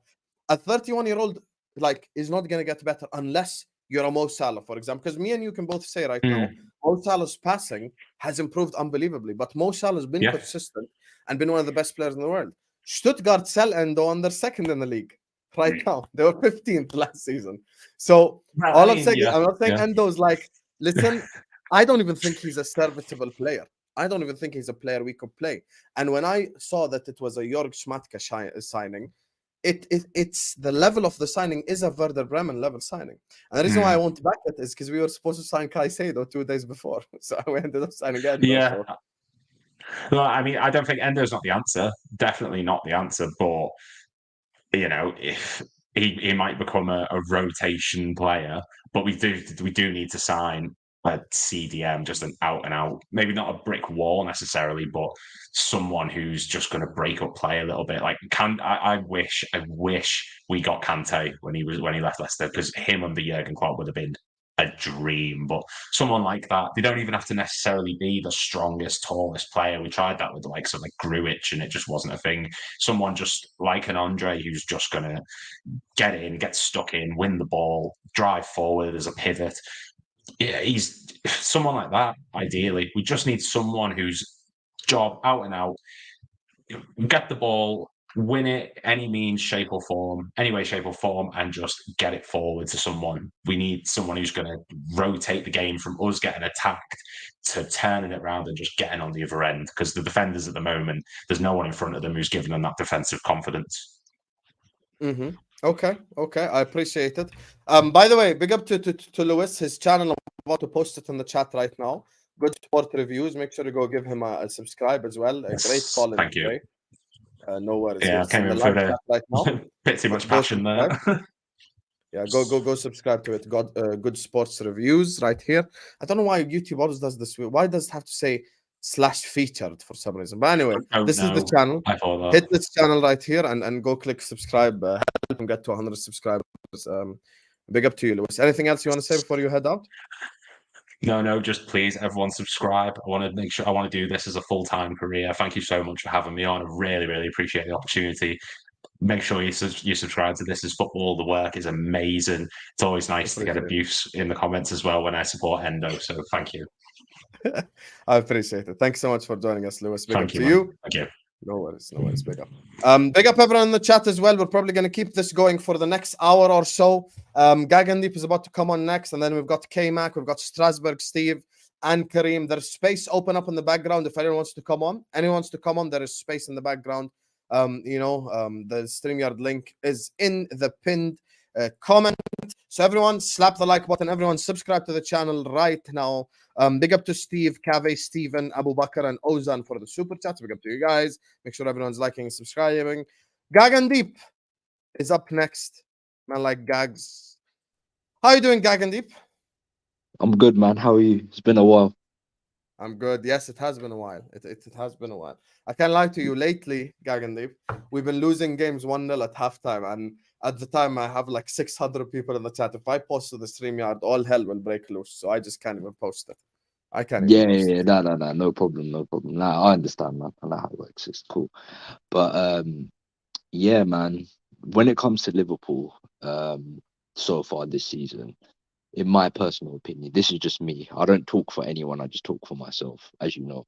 But I think of it as foresight isn't for everyone, but hindsight is a wonderful thing. So what I mean by that is, even on this run that we were having where we were winning games, and we were looking good in spells like the fight back from going a goal down, and we were unbeaten, and up until obviously the Tottenham game, I wasn't one of them fans that was like being ultra positive and like talking title challenge and this team is unbelievable, this and that. Yeah, of course I was happy with the start that we'd made, but the thing is I look at the game a little bit more closely, and I was picking up on certain deficiencies where we're starting games slow. We're always conceding first. We're conceding too many chances, and we're reacting to going goals down in a lot of the games, and we're shoehorning players into certain positions where it's not natural to them, and certain teams we've gotten away with it because a mixture of individual brilliances and good spells in games has got us out of trouble, and certain tactical adjustments, obviously due to being a man down, etc. But I always did fear that when we come up against certain teams that are gonna have a go at us, press us, dominate our midfield, and not gonna give us a chance to breathe, we are gonna struggle. And it happening at Brighton, case in point, and we drop points now. And I do think we will go on like another run again, but then we're gonna come unstuck against certain oppositions, especially better footballing oppositions, or just an opposition that are just good on the day. Like, you know how it works. There's always going to be a team that's going to be good on this day, and we're going to get unstuck. Now, with Klopp, the one thing that really frustrates me is the shoehorning of certain players into certain positions that's not natural to them, i.e. McAllister. Now you see McAllister, when we're getting attacked on or getting hit on transitions, his natural instinct, he doesn't know what positions to pick up and decisions to make. Hence why, I don't know if you've noticed, but he's committing a lot of fouls, and that's obviously putting us on the back foot. Now you've brought a DM in, Endo. This was your signing, which you hailed up massively the press conferences when we signed him. Play him. It's on you. This signing is on you. You wanted this player, so play him and put McAllister in his natural position. And another thing I don't want, another thing that I find very weird is when we in certain Europa League games we're playing Joe Gomez inverted right back. Another position that's not natural to Joe Gomez. When he plays fullback, he is an up and down traditional fullback when he plays. He can't do the inverted thing because he's not a technical enough footballer to do that. Again, the shoehorning thing. But then people come back and say, oh, well, he done that with Gini Wijnaldum. Gini Wijnaldum was an attacking midfielder / left mid, but he turned him into a box-to-box 8. Roberto Firmino, he was a attacking midfielder at Hoffenheim. He turned him into a false 9.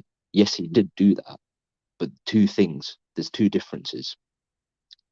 Them two players had the attributes to be converted into those and make that position full time.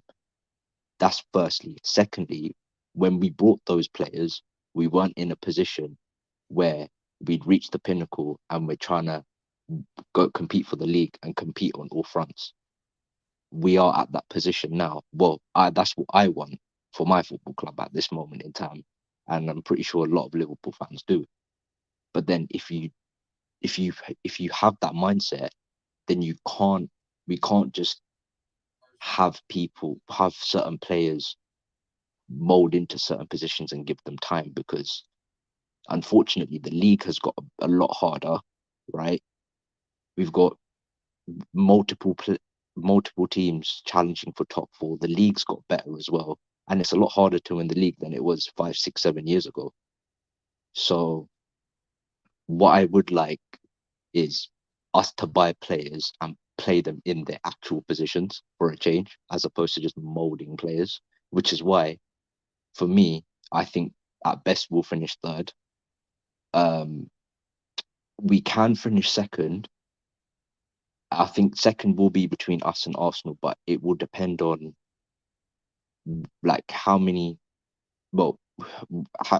which team has the more longer term injuries, and it also depends on the business each team does in January. But I think for me, City will win the league because, they notoriously start slow, but when they get their players back, when it comes business end of the season, they just turn it on. It's like a switch, and they just steam train 15, 16, 17, 18, 19, 20 win games in a row. So yeah, I think City will win the league, and 2nd is going to be between Liverpool and Arsenal, and it's going to depend on those two factors.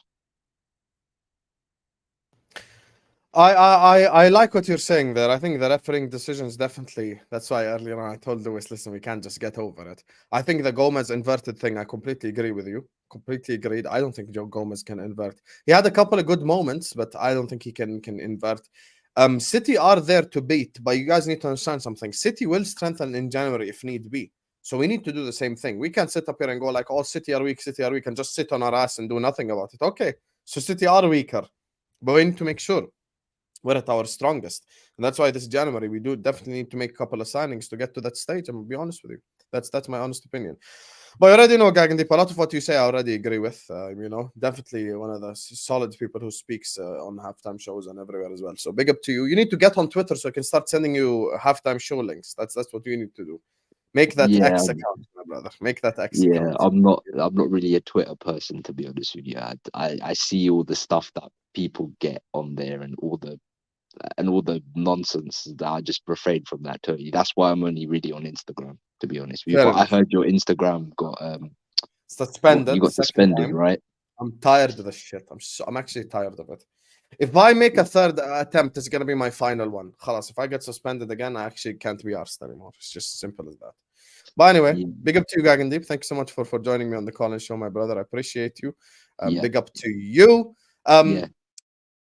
Cheers. Big up to you. Joining us on the channel next up, guys, there's space opened up if you guys want to come in. We have 50 minutes left of the show before we have to go wrap up. Man like K-Mac is in the building. What are you telling me, K-Mac? Big up, Sam. How you doing, mate? I'm good. It's been a while. Yeah. It's interesting because you obviously sit here in the background like with loads of ideas of what you want to talk about, and then everybody talks about them before you. So Fair enough. I want to ask you a couple of questions actually, because I kind of want to get Go your on. opinion on some of these things. One of them is, do you think Man City are having the hangover that we had when we went for the quad? No, I don't think it's a hangover. I think it's a matter of hunger, to be honest with you. When you've had caviar for 3 years, that fourth year, that caviar ain't gonna hit the same. I think the desire, the passion to want to win the league title as bad. Man City now are not going to be Man City 18-19 in terms of desire, in terms of wanting to win. Arsenal beat them. I believe we could beat them. The thing is with City, the reason why I was actually pissed off in the summer, I think this is an opportunity for us to win the league. So I don't think we've done enough in the summer, to be honest with you.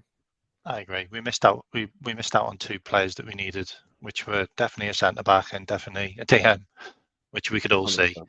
I've got another question as well. Go on. Okay, so when all the stuff was going on about City with buying the league and all of the breaches and all that kind of stuff, I kind of thought it was a bit tongue in cheek, and I was like, look, if they're really guilty, then they'll be guilty. But it's really hard not to see how the corruption isn't in the refereeing now. Like it's really hard. Like that Tottenham game was the most blatant corruption I've ever seen live. Like, and I'd watch the Italian games and all that kind of stuff when it was, it's completely one-sided and it's quite iffy. Juve got all the decisions back in the day. But that was one after the other, like one after the other, after the other, after the other, and listening to that audio was just like the guy never said once what the decision was. He never said it once. Plausible deniability. If you don't say it, then you just forgot. You didn't miss it out. and the thing about it is, there was so many people getting on about it, saying, "Oh, you know what? Liverpool will get some good decisions now, and it all levels itself out." Well, no, it doesn't, because the game afterwards, we got absolutely rinsed again, and we're talking blatant errors, every single game, blatant errors.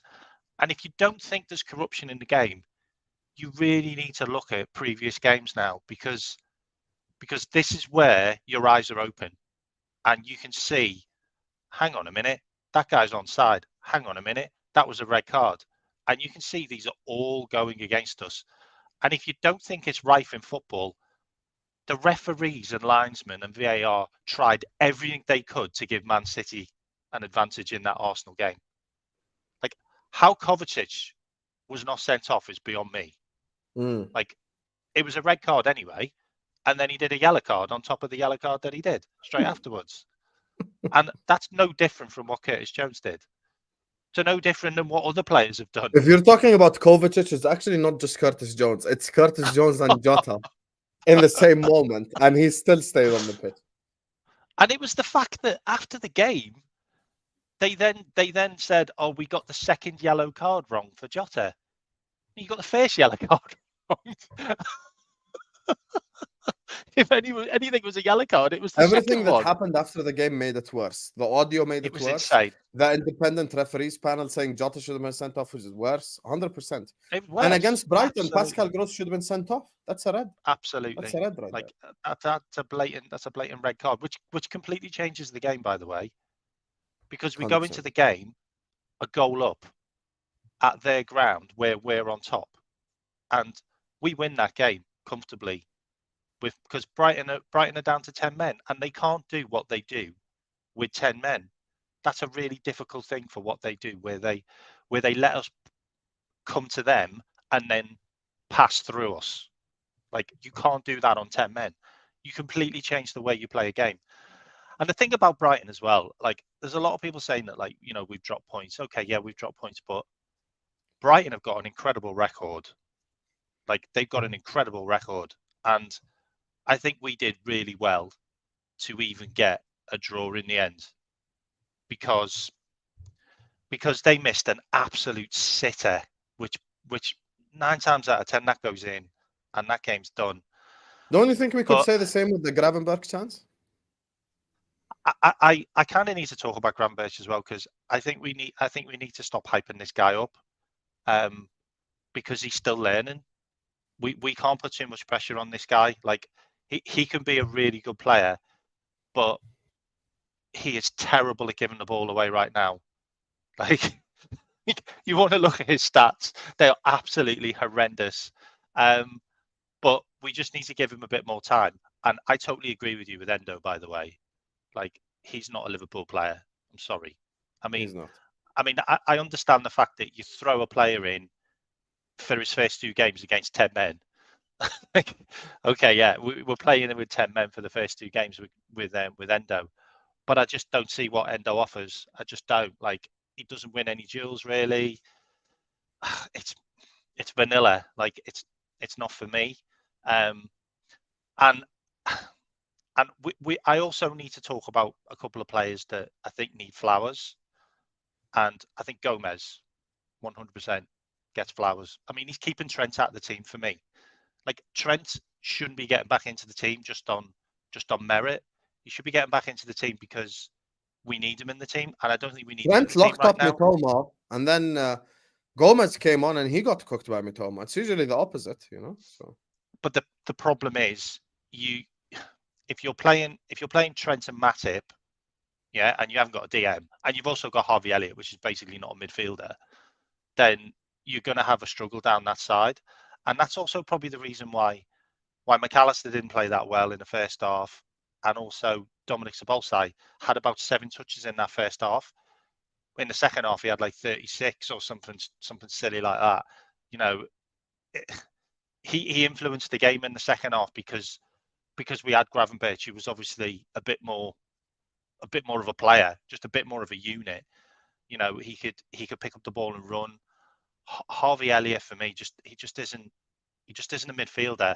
Like he's okay for 15 minutes, like 15, 20 minutes, because he can just run around and maybe, you know, pressure players, but he's just not a midfielder we can play all season from the starting games.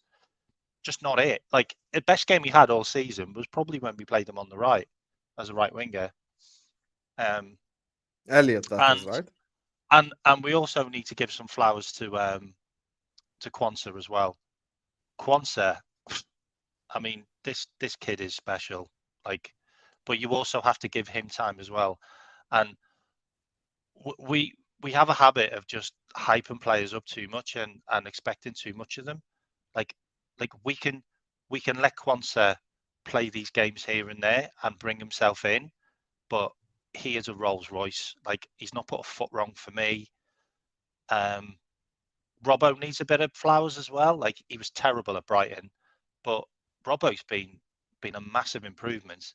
But I agree with you. Robbo is the weak link, but I also feel that he's the weak link because he's just been played constantly for like the last 7 years. Like seriously, like this guy never gets any rest. He never gets any players that play in his place. Like he's never really given Tsimikas a run of games because he doesn't rate him that much. I mean, he's given him a new contract, but Robbo still plays every game.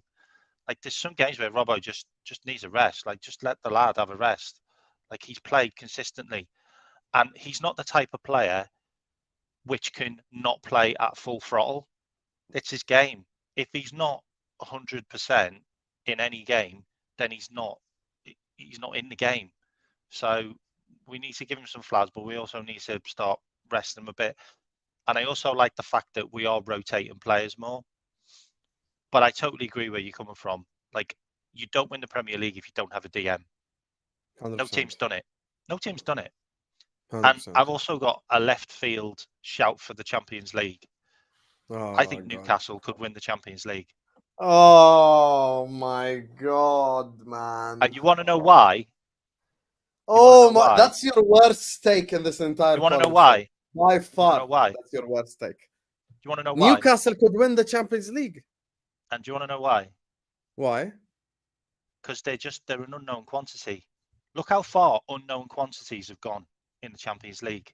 Teams don't know how to play against them. I'm gonna A be lot of honest with you, teams that's a will. bad A take lot of right teams will underestimate what Newcastle can do, and I think Newcastle are going to go for this big time, and I think it'll be the reason why they don't finish in the top 5 in the Premier League, because they really go for the Champions League. Because I think they'll get through the group phase, maybe second, and they'll really, really give it a go, and they'll take their eye off the ball on the Premier League. Newcastle That's a bad take. are a serious outfit. Seriously, like, they've got an incredible midfield. They've got an incredible defense when it's fit. Yeah. They just need a really, really good striker. I think Isak's a great player, but I still think they need like an Osimhen or someone like that. Newcastle are not winning the They go Champions League. big There and is buy a zero really chance good they win the striker. Champions League. Zero chance. It's not gonna happen. It's not. It's Just absolutely saying, not gonna happen. we're not in That's it, the bad so take. we're not Very in it, so bad take. anyone can win it. That's fair, but not. I wouldn't go as far as Newcastle. I think Madrid would slap them up. I think City would slap them up. Like, I wouldn't say, in the Champions League setting, they could do it. But anyway, big up to you, K-Mac. Thank you so much for joining us. I appreciate it. Have you got a channel you want to shout out? Yeah, you got K-Mac channel. I think it's on my thing there. Is it on the screen? Yeah, I'm gonna put it for you in the chat. It's at K-Mac channel, right? It's the same. Yeah, big up. This one right Appreciate here. it. Make sure to go subscribe to K-Mac. Big up to you, K-Mac. I Thank you always so have much to for come out with joining. something insane. Newcastle League. Yeah. That is insane. That is insane.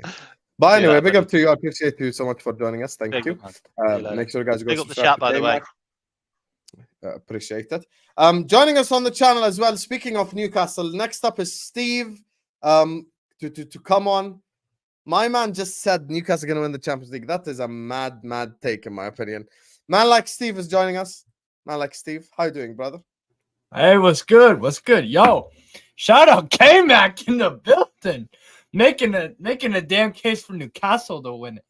Hey, I'm all here for it, but I do think AC Milan will be the winners of it. Now, I don't know why that's an even worse take. Why is that an even worse? What? Why is that an even worse? Because you're even stronger than them. No, we're not. We Yes, don't have you a are. Teo Hernandez. We don't have a Rafael Leao. And then don't have the rest of the team. Their midfield depth is actually very good, and considering Ismail Benacer is still has to come back from the injury, bro. All right, they've got great midfield depth. Yunus Musa's been very good. Reinders. We would beat AC Milan 4-0. We would actually Not beat 4-0. Not 4-0. We would. We actually beat them with Nat Phillips and like Minamino. Was that not the match day 6? I won like $250 off that game. I remember there you go then. And that was a match day 6 though. That was the Porto, AC Milan, Liverpool, and who's the other one in that group? I remember that group. Oh my god, what was the other one? It was Porto, AC Milan, Liverpool, and someone else. That was a great group of death, though. That was a great group to watch. Atletico Madrid. There you go. That was a great group. But you know what? They've evolved since then, and to be fair, AC Milan have used that Tonali money very well to strengthen their squad. They've upgraded on the right wing insanely from Salamakers and Macias to Chukwueze and Pulisic. I mean, Pulisic has been delivering there, and Chukwueze, I think. When I've watched pretty much every Milan game. You know me, I watch a lot of football, but like Chukwueze's got tons of ability. It just has to click the final end product. But no, I think AC Milan, they are a tournament team, and you can get these fortunate draws again. Why can't they go and do that? And also, you saying that you would beat Liverpool, well, you can't do anything about it because you're not in the tournament, right? Yeah, I know we're not. I'm saying if we were in there. I think you probably would out firepower wise. Yeah, you could outscore them, but I just think like Tomori's back in form for them. I really like Militao as well, and they have one of the best goalkeepers in the world, than Mike Maignan. He is top 3 easily for me in the world in terms of goalkeepers. But yeah, no, I think AC Milan. And remember, the other thing is too, to win the tournament, you don't have to be the best team. Were you guys the best team when you won it in 05? Like the favorites? No, in 05, no. But football's different now, though. Football's changed. Chelsea. Football's Chelsea changed. If you look Chelsea at who both won it, times were not the favorites. yeah, but football's changed. If you look at who won it from 90 to 2005, there's so many different clubs that won it. Now, if you compare that to 2010 till today, it's not many different clubs. It's like 5 clubs. But when you look back in the day, Liverpool won it, Porto won it, hell, even Monaco got to a final, Marseille won it during that time, Ajax Amsterdam won it, Man United won it, Bayern Munich won it, Real Madrid won it, Dortmund won it. You see, there was change every year, but football was different back then than it is right now. I still think that there's in that because Inter Milan got to that final and they would have been a new team in that. And they actually, everybody was saying, oh, Inter Milan are going to get dominated, torched, destroyed. I said, no. Man City's kryptonite is 3-5-2. Brentford did the double over them last year. What did Brentford play? They played 3-5-2. So I knew going into that, and obviously personnel-wise, Inter have a much stronger team than Brentford. So I was like, that's going to be a very, very tight game. I edged it to City, but I was like, that's not going to be a blowout. But regardless, what do you think of? Do you think Newcastle are going to get out of the group? Keep in mind, we humiliated Prime Messi at Anfield. That's what I'm saying, Abu Bakr. Yeah, exactly. I will not take any Liverpool slander because we did our job in the Champions League. And I'll be honest with you, there's a big up to Rafael Hernandez, who's a Barcelona fan. He actually goes to me like every time I think of favorites to win the UCL, I just put Liverpool there. Like just because, even though they're not there, in my mind, like I'm just taking them as favorites. Do I think Newcastle make it out the group? Nope, I don't think they make it out the group. So wait, we have Borussia Dortmund home and then away. Do we lose one of them, are you saying? Yes. And I think you lose to PSG away. Dortmund at home? You lose to PSG away. What about AC Milan at home? That's going to be the interesting one. That's where I think. I always said when that group got drawn, I said that's the very last day. Everything will get decided. Everyone will go up and down, including Dortmund, because people think Dortmund are down and out. No, they're not. They have the firepower just to win one game all of a sudden, and then they're back in the conversation to get out of that group. Because AC Milan are, I admit, in this moment, Milan are not in their best goal scoring form, but they are keeping clean sheets. If you think Milan can win the Champions League, then surely you think they make it out the group. Yeah, I do. Okay, so are you saying PSG finished third? No, I say PSG gets second place. Also, you agree with me that Newcastle finished third? Yeah, I think we'll just miss out. I think we'll just miss out by like a hair. But we've set that's the thing. We've set ourselves up. We've given ourselves a chance. And like it couldn't have gone really any better. Like I thought we were gonna lose to Milan away heavily. I said 2 or 3-0. I was like, we were not in good form, and they were killing it. But I just think like it's a great group. It really is, and it's just fun to it's fun to be a part of it. I'll admit it, bro. It's fun to be like. I don't think going into the Europa League is a bad situation at all because I'd love a run at the Europa League. Look, we just need to get a trophy over the line at Newcastle. It's been 50 years, 53 odd years, so just gotta get over the line. But for me, I think K-Mac made an interesting pointer to like no one really does. It's interesting because like at home, if we could beat PSG 4-1 and then we beat Man City with a whole rotated squad, albeit they did too. So technically it's an even playing field. We beat them at St. James's Park and PSG. You're our kryptonite. You'll always beat us home and away. Like next, I don't care what form you're in. When we go to Anfield, we'll lose. It happens. That's just life.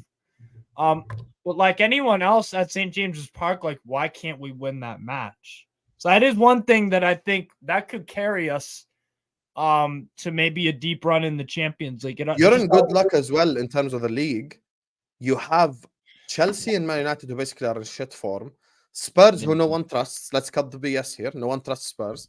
So, and not only that, you have 4th position and 5th position. Both get you UCL. So you could get Champions League from either 4th or 5th. So that's another thing. Like you could actually get Champions League from those 2 positions. That's my honest point. I'm not even worried about that. For me, it's the trophy. Like I would rather go balls to the wall and get a Carabao Cup over the line and finish 6th than finish 5th and losing another final to Man United. Honestly, I would. Barcelona fan, by the way. That's why he's saying that. Big up Abu Bakr because he's talking about Newcastle. He says, I think PSG will beat Newcastle. I think so too. First, Newcastle, I think he's saying basically you finish second. You know what's going to be key here? The Dortmund games. That's going to be the key thing for you. If we can get 6 from 6, that's if you beat Dortmund home and away, you've essentially qualified. That's the thing. That would be at 10 points. You'd be on 13 points. Yeah, you qualify, right? No, not 13. 10. Because yeah, we're on that should be 4 right now. We're on 4 right now. If we beat Dortmund, that's 7. Beat them away, 10. But beating Dortmund away is not easy at all. Even Bayern recently have struggled over the years, like going away. It's not an easy place. Like I would take a draw. I usually don't like having that attitude, but like in a group stage, it's just all about getting to the next round. When it's league, I'll risk it all to be like, nah, I won't take a win. I won't take a draw. I want a dub. But no, I'm excited, man. The PSG game was just surreal. Like we didn't need much of the ball, and we did so much damage. And yeah, it'll be interesting to see how we do against Dortmund. So I'm just so excited. Yeah. It's fun time. Okay. Fun time. It is fun times. I can't lie. You are probably one of the happier fan bases right now, and rightfully so. By the way, even the 4 players that scored against PSG were 4 players some of the fan base don't even rate. Longstaff, Shar, what's his name? Almiron, Dan Burn, and there's who's the Dan Burn. Dan Burn scored that under. Dan Burn, exactly. That's the sign of a good coach. That's the sign of a good coach because he's maximizing the potential. That's something that why people criticize Southgate so much because it's like you have some world beaters in that squad, and you can't get the most out of them to get for. When Eddie Howe's doing stuff like Fabian Schär and Lascelles, that was a. Howe will do it better with England, 100%. Oh yeah. Because if you give him even more high quality players, then you could. International game's different though to the club game, but nah, it's unreal. Anything else you want to say before we let you go? I was just gonna say about the refs, bro. I figured it out 2 or 3 years ago. The refs they don't need to be good at their job. I think they're actually they suck because they're it's by design. It's by design. It's meant to make the league more dramatic. It's meant to make the league more unpredictable. It adds to the marketing appeal. It adds to the controversy appeal. Any attention is good attention, or any publicity is good publicity. And the Premier League know that. And also, we're all complaining about it. That's great. Are any of us not gonna pay to watch the games? No. So they don't really need to fix it, do they? They don't. They do, because eventually all these PGMOL apologies and statements and shit will come back to bite them in the ass if they don't do anything about it. If that turns into something like a Calciopoli thing, that's the only way it could turn like that. Or if you look at sports in the US where they've had, like the lockouts in hockey or baseball or NFL in the 80s, like it affected the popularity of the sport because it wasn't there. So people gravitated towards others. But the thing is, it's like the Premier League is just, bro, popularity wise, everybody's watching the EPL. It don't matter about the refs. We can get pissed off at them all they want, but until we pull our money away from it, that's the reason why they would even care to even consider to fix up the refs and actually have good ones. Okay. I appreciate you, Steve. Yeah. Thank you. No problem, Thank you, my brother. Thank you for coming on, and thank you for the support as well in the comments. Of course, I appreciate bro. it. Of course. Peace out, brother. Take care. Peace out. So next up we have Kareem Albert as well to join us after Kareem. So man like Kareem, welcome to the channel. Make sure everyone watching is liking and subscribing. Big up Abu Bakr, Ozan, Stephen Cave for the super chats. Go on, Kareem. Hey man, first of all, I want to say that I'm really proud of the fact that you're giving the Arabs a voice in the Liverpool fan base. I'm a big fan of your channel. I love your channel. We sometimes get we disagree on things on Twitter. I'll never tell you what my Twitter handle is, But I love your channel, just so you know, and I'll keep watching and Thank I'll you. keep supporting. So yeah, just wanted to chat a bit about Salah first of all, and second of all about our title hopes. Who do you support, first of all, Karim? Chelsea? Liverpool, man. Oh, Liverpool. Okay, yeah. Yeah. We get into disagreements for other reasons, for petty reasons, on Twitter, by the way. I'll eventually tell Oh, you. now you have to tell me your at. Now you have to tell me. I'll tell you later on. Don't worry about it. You have to But tell me your at. You actually have to. I'm curious now. Who do I disagree with? sometimes we disagree about our results. Let's put it that way. Sometimes you're overconfident, and I'm not. Okay. Tell me your at in the private chat before you go. I will. There's only Albert here. Albert doesn't snitch. Albert is a D, so you have nothing to worry about. Fair enough. But carry on. But I just wanted to say that first of all, I don't think Salah's going. I really don't. You don't think he's good? He's going. I don't think he's good. He's gonna go. I think he's gonna stay, and because I really do think there's been a lot of talk, and this I agreed with you a lot of times. There's this idea in the fan base that he's gonna go. That it's a given that he's gonna go next year. And I just don't think that's gonna happen. I think he's gonna continue at Liverpool. So there's that, and then I think he's got a legacy to build. I don't think he's anywhere near done. I think he's got a lot of things to do at Liverpool. So that's one thing. Two, I think it's about the title. I think we're in the mix. I don't think City are gonna be that strong anymore. I think a lot of their backbone is getting weaker and weaker. And I think this is our chance. I really do. I really think this is our chance. And I think Andre is the key in January to us winning the league. I think we've kept ourselves in the mix until now. And I think Andre is really the key to us winning the league, because I don't think Arsenal are a match to us. I really don't. I think they're good. They're very good. Don't get me wrong, but I don't think they can go for a title race with us. I don't think they can do it. As far as City goes, as I said, I think they're weaker. I think they're a lot weaker. I think they've achieved everything they could have achieved, and I think a lot of what's left at City is just you've got Rodri, but De Bruyne is done. You've got Silva, whose mind is in Barcelona. Haaland, who he's just alone up there. Foden, who's trying to prove himself, but he's not really getting there. And who else you've got? You've got the defense. Okay, fair enough. But as we've seen recently, it's not enough. I think up front they're really struggling, and I think we're looking at 2-3 years where we can really take advantage of it if we get it right. And I think Andre is the key to it. This is my opinion personally. I think Andre is the key to us winning the league this year and actually holding on to it next year. I really do.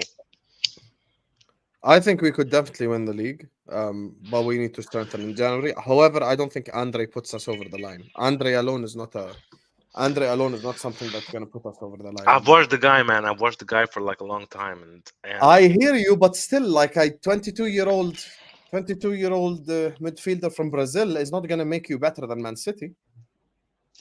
You don't have to be better than Man City. You just have to win the points. And the thing is, you have to be better then. Yes and no, because I think we could lose to them. But at the same time, I mean, think of it. I've always said it. 18-19 were better than them. They won the league.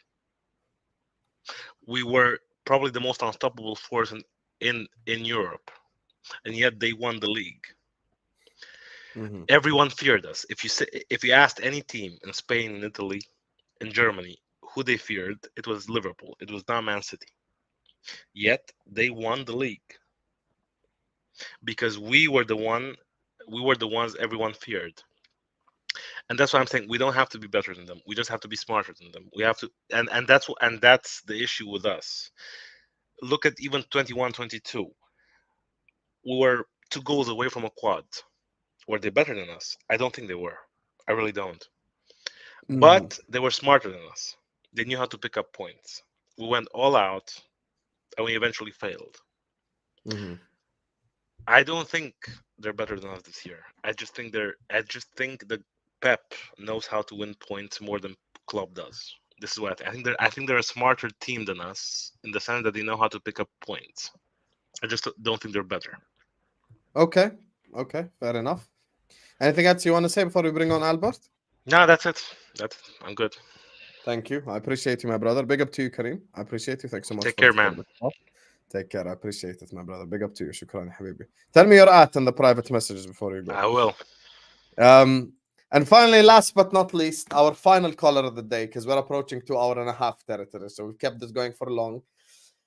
The biggest troublemaker. I hope he doesn't say any cancelable shit today. Of course, our favorite uncle. Everyone slap the like button. Everyone subscribe, because the king of the halftime shows, the king of the call-in shows is here. Of course. Who else? Who else, guys?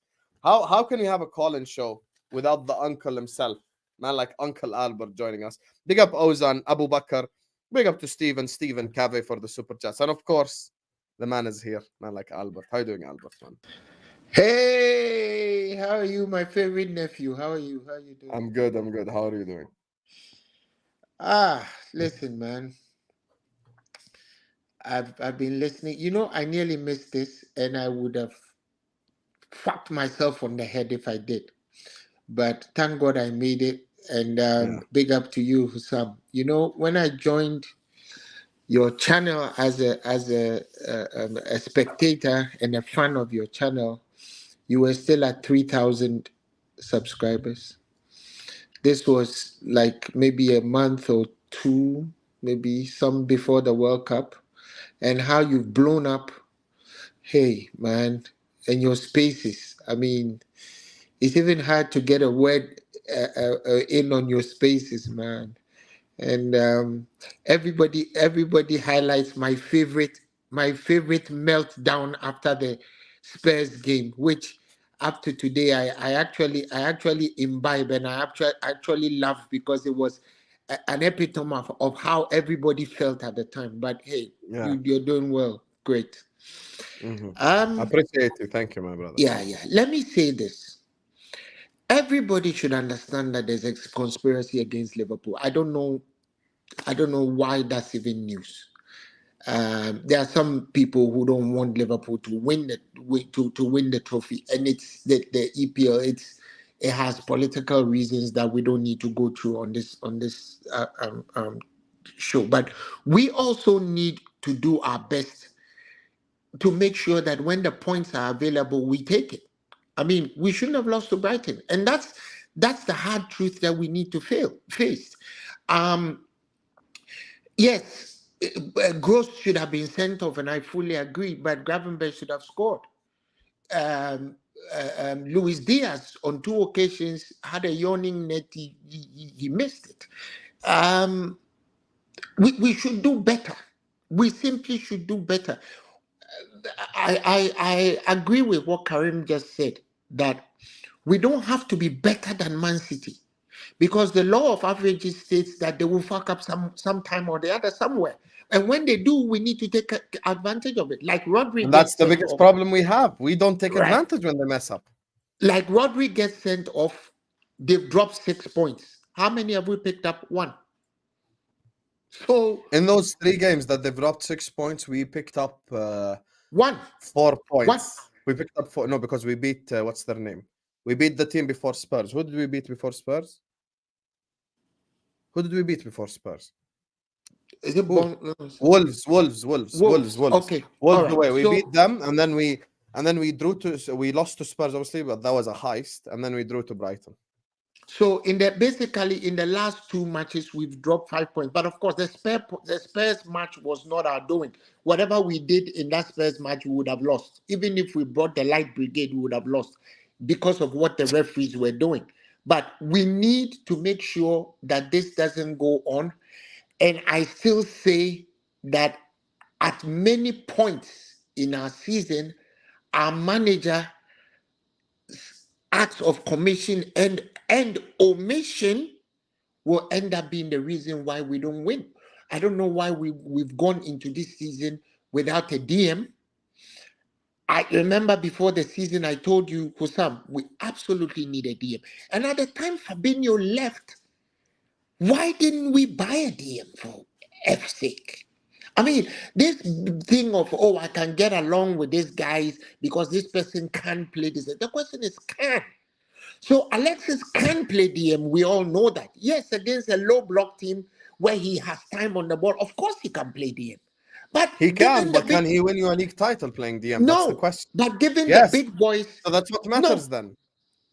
that is the I believe, reason. you know what? I believe even we could win Europa with him DM, but not Premier League. Not the Premier League. Because we are going to come a cropper against teams that have the big boy DMs. You will come and stack against Arsenal. You will come and stack against Man City. You will come and stack against the teams that have the big boy DMs. You will. So I think that he should make a beeline for a DM. I mean, I'm a die in the wool get Andre. I mean, a die in the wool get Andre supporter because I watched the Brazilian Asai, and that kid is an incredible kid. If we can get him into the team, he may not win us the league, but definitely, I'll give you one case in point that highlights everything I'm saying. That hospital pass to Alexis doesn't get by Andre. Period. Because he either takes down the guy who collected the ball, or he himself gets to the ball. He always is the person, he's always is the outlet from the defense when it comes to Fluminense. So, hey, but somehow I also thank God, and I'm giving the manager that I thank God we didn't spend 70 million on Doucouré because he's not that worth it. Who told you we shouldn't have? Didn't I say it in the summer? I said it. Yeah, I also thank God we didn't get Lavia. Frankly, but we could have done better, right? We could have done better. So we could have done better than Endo because everybody has seen, like some of us were saying, that Endo is not a Liverpool player. You can't buy a DM 7 weeks into the season after you've bought him and not use him. It says something about your lack of confidence in the player. Endo is not a DM. And in any case, since he left Stuttgart are now top of the Bundesliga. So you can eat that. Okay? Yeah. They found better players who are playing in his position and they are doing better. He's just not a Liverpool player, end of story. But I'm not even going to argue that because anytime you talk about it, because Klopp has brought his face out and said, I signed the player and I made the owners go against their policy to sign their player. People will tell you, oh, give him time.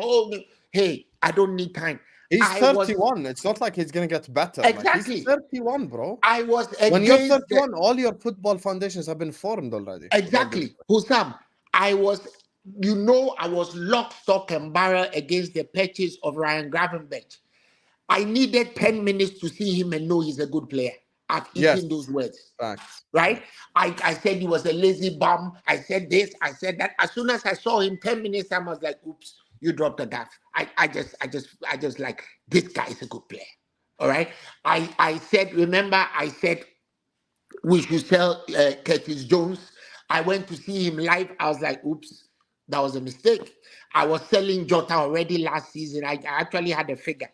Jamie Phillips and I had about 60 million pounds for Jota. I won't sell Jota today if you gave me the order of the M62. I won't sell him. I'm simply saying when you see a good player, because we've been football fans for a long time, you know a good player. Sometimes we simply want to say, oh, Klopp can never make a mistake. And mind you, I've gone off my position that he should leave the club. I've gone off my position because I think he has done a good job in the summer. If a new manager came in the summer, remember my arguments with you about I didn't want Klopp anymore. If a new manager came in the summer, would he have gotten rid of the midfield in the manner in which Klopp has? No. Okay, he would have even kept some of the people that Klopp has gotten rid of. So he's done what we wanted him to do. So yeah, he gets to stay. Do you okay? understand now why I said I wanted to keep Fabinho? I understand you. That's why I'm saying Fabinho, there we was a are reason not- why we should keep him. There was a reason. I am agreeing with you. I'm Had we saying watched Fabinho with Szoboszlai and McAllister, I think we have different outcome. Exactly. I'm saying that as football fans, don't be afraid to say that, hey, I wanted this guy out or I didn't want this guy and he turned out a good person. There's nothing wrong with saying you were wrong because there are 1,000 other times when you were right. I was right about Endo. I would continuously be right about Endo. He's not a Liverpool player. There are so many things we're right about, but if you're wrong, you're wrong. We are not perfect. That's how God created us. If we were perfect, if Klopp himself were perfect, we won't be playing Europa. I won't have my Europa League patch here on this right-hand side. You actually went and bought it as well, put money in FSG's pockets. Wow. Exactly. You couldn't go buy the fake shirt? No. This is authentic. I don't do the fake stuff. No, I don't. So that's where we are. But hey, my brother, we have to get a DM. We have to get a halfback, a defensive midfielder, a 6. Thankfully, Jurgen Klopp these days sees the very things that we see. Notice how he doesn't hesitate to hook a player who's playing badly at halftime. Halftime, you are gone. Somebody had a conversation with him up there and told him, hey, dude, we love you, but you are messing up our team. Now he's grown his balls back and he's doing the ballsy things that he needs to do. Another conversation we need to have is Robertson. There's no Speak pressure on it on because they call me crazy. Listen, everybody thinks you're crazy, but they think worse of me. So don't worry about us. Look, the guy doesn't have the needed competition. That's the problem. So he makes bad mistakes. He makes errors. Look, people are blaming Verge for not giving that ball to Robertson and then giving it to Alexis. Robertson doesn't want the ball. Watch the games. He doesn't want that lateral pass. He doesn't want it. What he wants to do is to be bombing forward without any cover behind him. That's what he wants to do. Right? And if he wants to do that, then maybe he should tell the coach, you need a new DM, put me there. But we have to talk about him. Not only do we have to talk about him, we have to get a left-sided center back. You see, 100%. there's a reason why Pep is always ahead of the curve. When you invert, you need to be smart. When you look at the two teams, You know something? Ben White is a center back playing. That invert thing has become a dirty word to me. Okay. No. But let me explain something to you. You could still invert smartly, but this is what you do, right? Ben White is a center back playing right back, which helps out Arsenal. With City, it's Ake who's a center back playing left back. So essentially, we need the same. It's just, and now it's Gvardiol, by the way. We need if you want to invert, you can invert, but you need the third guy to also be either defensive or a center back. The problem is if you watched against Brighton, how many times was Robertson even ahead of Diaz? That's not an inverted system. So that you actually switch to a 3-back system. That's exactly what it means. And you basically shorten the length between the defenders. But with us, most of the time when we invert, we actually 2 center backs at the back. That's why we get caught out. Okay? And notice they've tried to adjust it by getting Trent to actually be a 3rd center back. So yes, we need Hincapie. Absolutely. I'm a Hincapie man because I don't know too much about Andre Silva. He's an aggressive guy, which we need. Very aggressive guy. But I don't think that Inacio wants to come to Liverpool. I don't think Sporting wants to do business. If we pay 60 with for Inacio instead of 40 in the summer, we deserve a slap, I'll be honest. Yeah. I mean, because I don't think Sporting want to do business with us. I just don't think they do. That's what I think. And if somebody doesn't want to do business with you, hey, screw them and let's go, because we should have completed the signing of Ugarte. That is one of the biggest failings. We should have completed that signing, end of story. But people don't want to hear, because when you say it, it's like, oh, well, he's gone and brought in his buddy. He's gone and brought in Schmuck. If he's brought in Schmuck, let Schmuck do the work that you need. Don't just get Schmack to go with you, tag along with you to the board like an echo bunny and say you need to get a 31-year-old, because that is not what you needed to get, and we all know it. If you hook a player half time of a Europa Cup match, you are trying to tell the player that you don't have confidence in him. That's Yeah, point. and if Curtis Jones is sent off and you're going Brighton away, you need a DM and he still doesn't start. That's the only. Absolutely. So big up to our players. We support our boys, but the manager has to give them the fillip to get the job done. And I am also saying we challenge for the league because Henderson is gone. Okay? Henderson is gone. Those people who keep letting us play with 10 men, they've forgotten that the whole of last season we played with 10 men every time Henderson was on the pitch. So we are used to playing with 10 men. He was absolutely useless. He did absolutely nothing. So big up to the lads. They're doing okay. You are only 3 points behind Spurs, and you know Spurs will do Spurs. In April to May, Spurs have Liverpool, Arsenal, Man City, and I think there's a Brighton. They have them 4 matches. Whatever they do, they'll lose all 4. Because if Liverpool come to Anfield and they win, if Spurs come to Anfield and they win at Anfield or even get a draw, I'll be one pissed off SOB. They'll lose all those 4 matches, and that'll be the end for them. Arsenal will find a way of starting a bottling. They'll start bottling. Hey, easy there. We might need them to beat City or Arsenal. Well, yeah, that's what I said in the beginning. We might need them to beat one of the other guys, but that Anfield game, you do you. It's going to be a You humiliation. do you.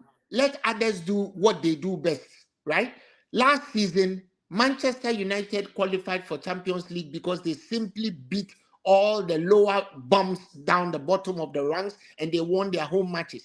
That's how they qualified for Champions League. If we had beaten Hussam, you are a maths person. If we had beaten just Nottingham Forest and Leeds, we qualify for top 4. So yeah, how is that even a conversation? Let's go ahead and do. But for me, top 4 or top 5 or having heritage for Champions League is not enough. We need to make a challenge for the league. Manchester City cannot win this league again because then they turn it into a farmers league. End of story. Yeah. Big up to you, Albert. We're gonna wrap it up here. It's been nice one joining hell of a you, bro. show. Nice Sad. joining you, man. And Sad, I you're coming. appreciate you See, so Sad. much. The problem is Sad. I'm a cuss out Sad just for 1 second before I leave. Right? This is the problem with you. This right here is your issue. You're coming in 2 hours and 45 minutes into a calling show, going like, put the link. Khalas, we closed, Habibi. What, you want me to be here till tomorrow? Khalas, calling show finished. We are finished. We finished with Albert. Everyone go subscribe. Hit this channel right here. Go subscribe to Sad's channel. I'm probably going to be on it, inshallah, next week. So stay tuned for that. Big up Ozan. Big up Abu Bakr. Big up Steven, Kave, Steve, and Omar for the super chat. My last thing is you should do this more often. You know that, right? I will, but you know we've been very busy with the schedule as well. I know, with I know. Champions League But stuff you like should find that. time. You should find time for us. We are your boys. 100%. 100%. Take care, bro. Do I think Take care. football is lacking world-class players? I think so, to be honest with you. I think there is a lack of football. World-class, like even in the whole league right now, world-class. We have world-class name referees. 15. We have world-class referees. Hey. On that note, big up to you guys. Stay here. Don't go anywhere. It will redirect you to Staffy TV because I'm about to go there with Jacob, with TJ Warren. Yeah, tell Staffy that I said he hasn't invited me to his show because he knows I'm gonna run him down. But I'm on his WhatsApp group. Tell him I said he hasn't invited. Tell him Uncle Albert said you haven't invited him to your show. Be in the chat and I'm gonna call him out. I'm gonna call him out and I'll say put up Albert's comments. So just be in the chat. Big up to you. This stream will redirect it to Staffy TV. Stick around, Habibis. Make sure to go subscribe to Saad. Subscribe to all the lovely guys who came on today. Football is definitely lacking in world-class players. My guy Omar, and thank you for the super chat. Guys, it's been one hell of a show. One long ass call-in show. But anything for my guys, anything for my people. This is football community. I wouldn't trade it for anything. This channel ain't a channel about memberships. This channel ain't a channel about, send me money. This channel is about community, family. We one big happy ass family, man. Love you all. I'm gonna love you and leave you now. I'm going on Staffy TV. Love and see you guys over there. Stay here. hit the redirect. And on that chat, because Staffy thinks when I go on Staffy TV, it becomes Hussam TV. So this is what I want you to do. This is what I want everyone in the chat to do. Wait, before you go. When you get redirected to that stream, spam the chat with Hussam TV. What I want you all to do right now, stick on this video right here and write this comment on Staffy's chat. Because when my community is in Staffy's chat, we take over. That becomes my channel, not his channel. So everyone go spam the chat. It will redirect to this video to it with Hussam TV. Right now, go spam it with Hussam TV. Like, subscribe, and we'll see you guys tomorrow, inshallah. Spam his chat with Hussam TV. Peace out.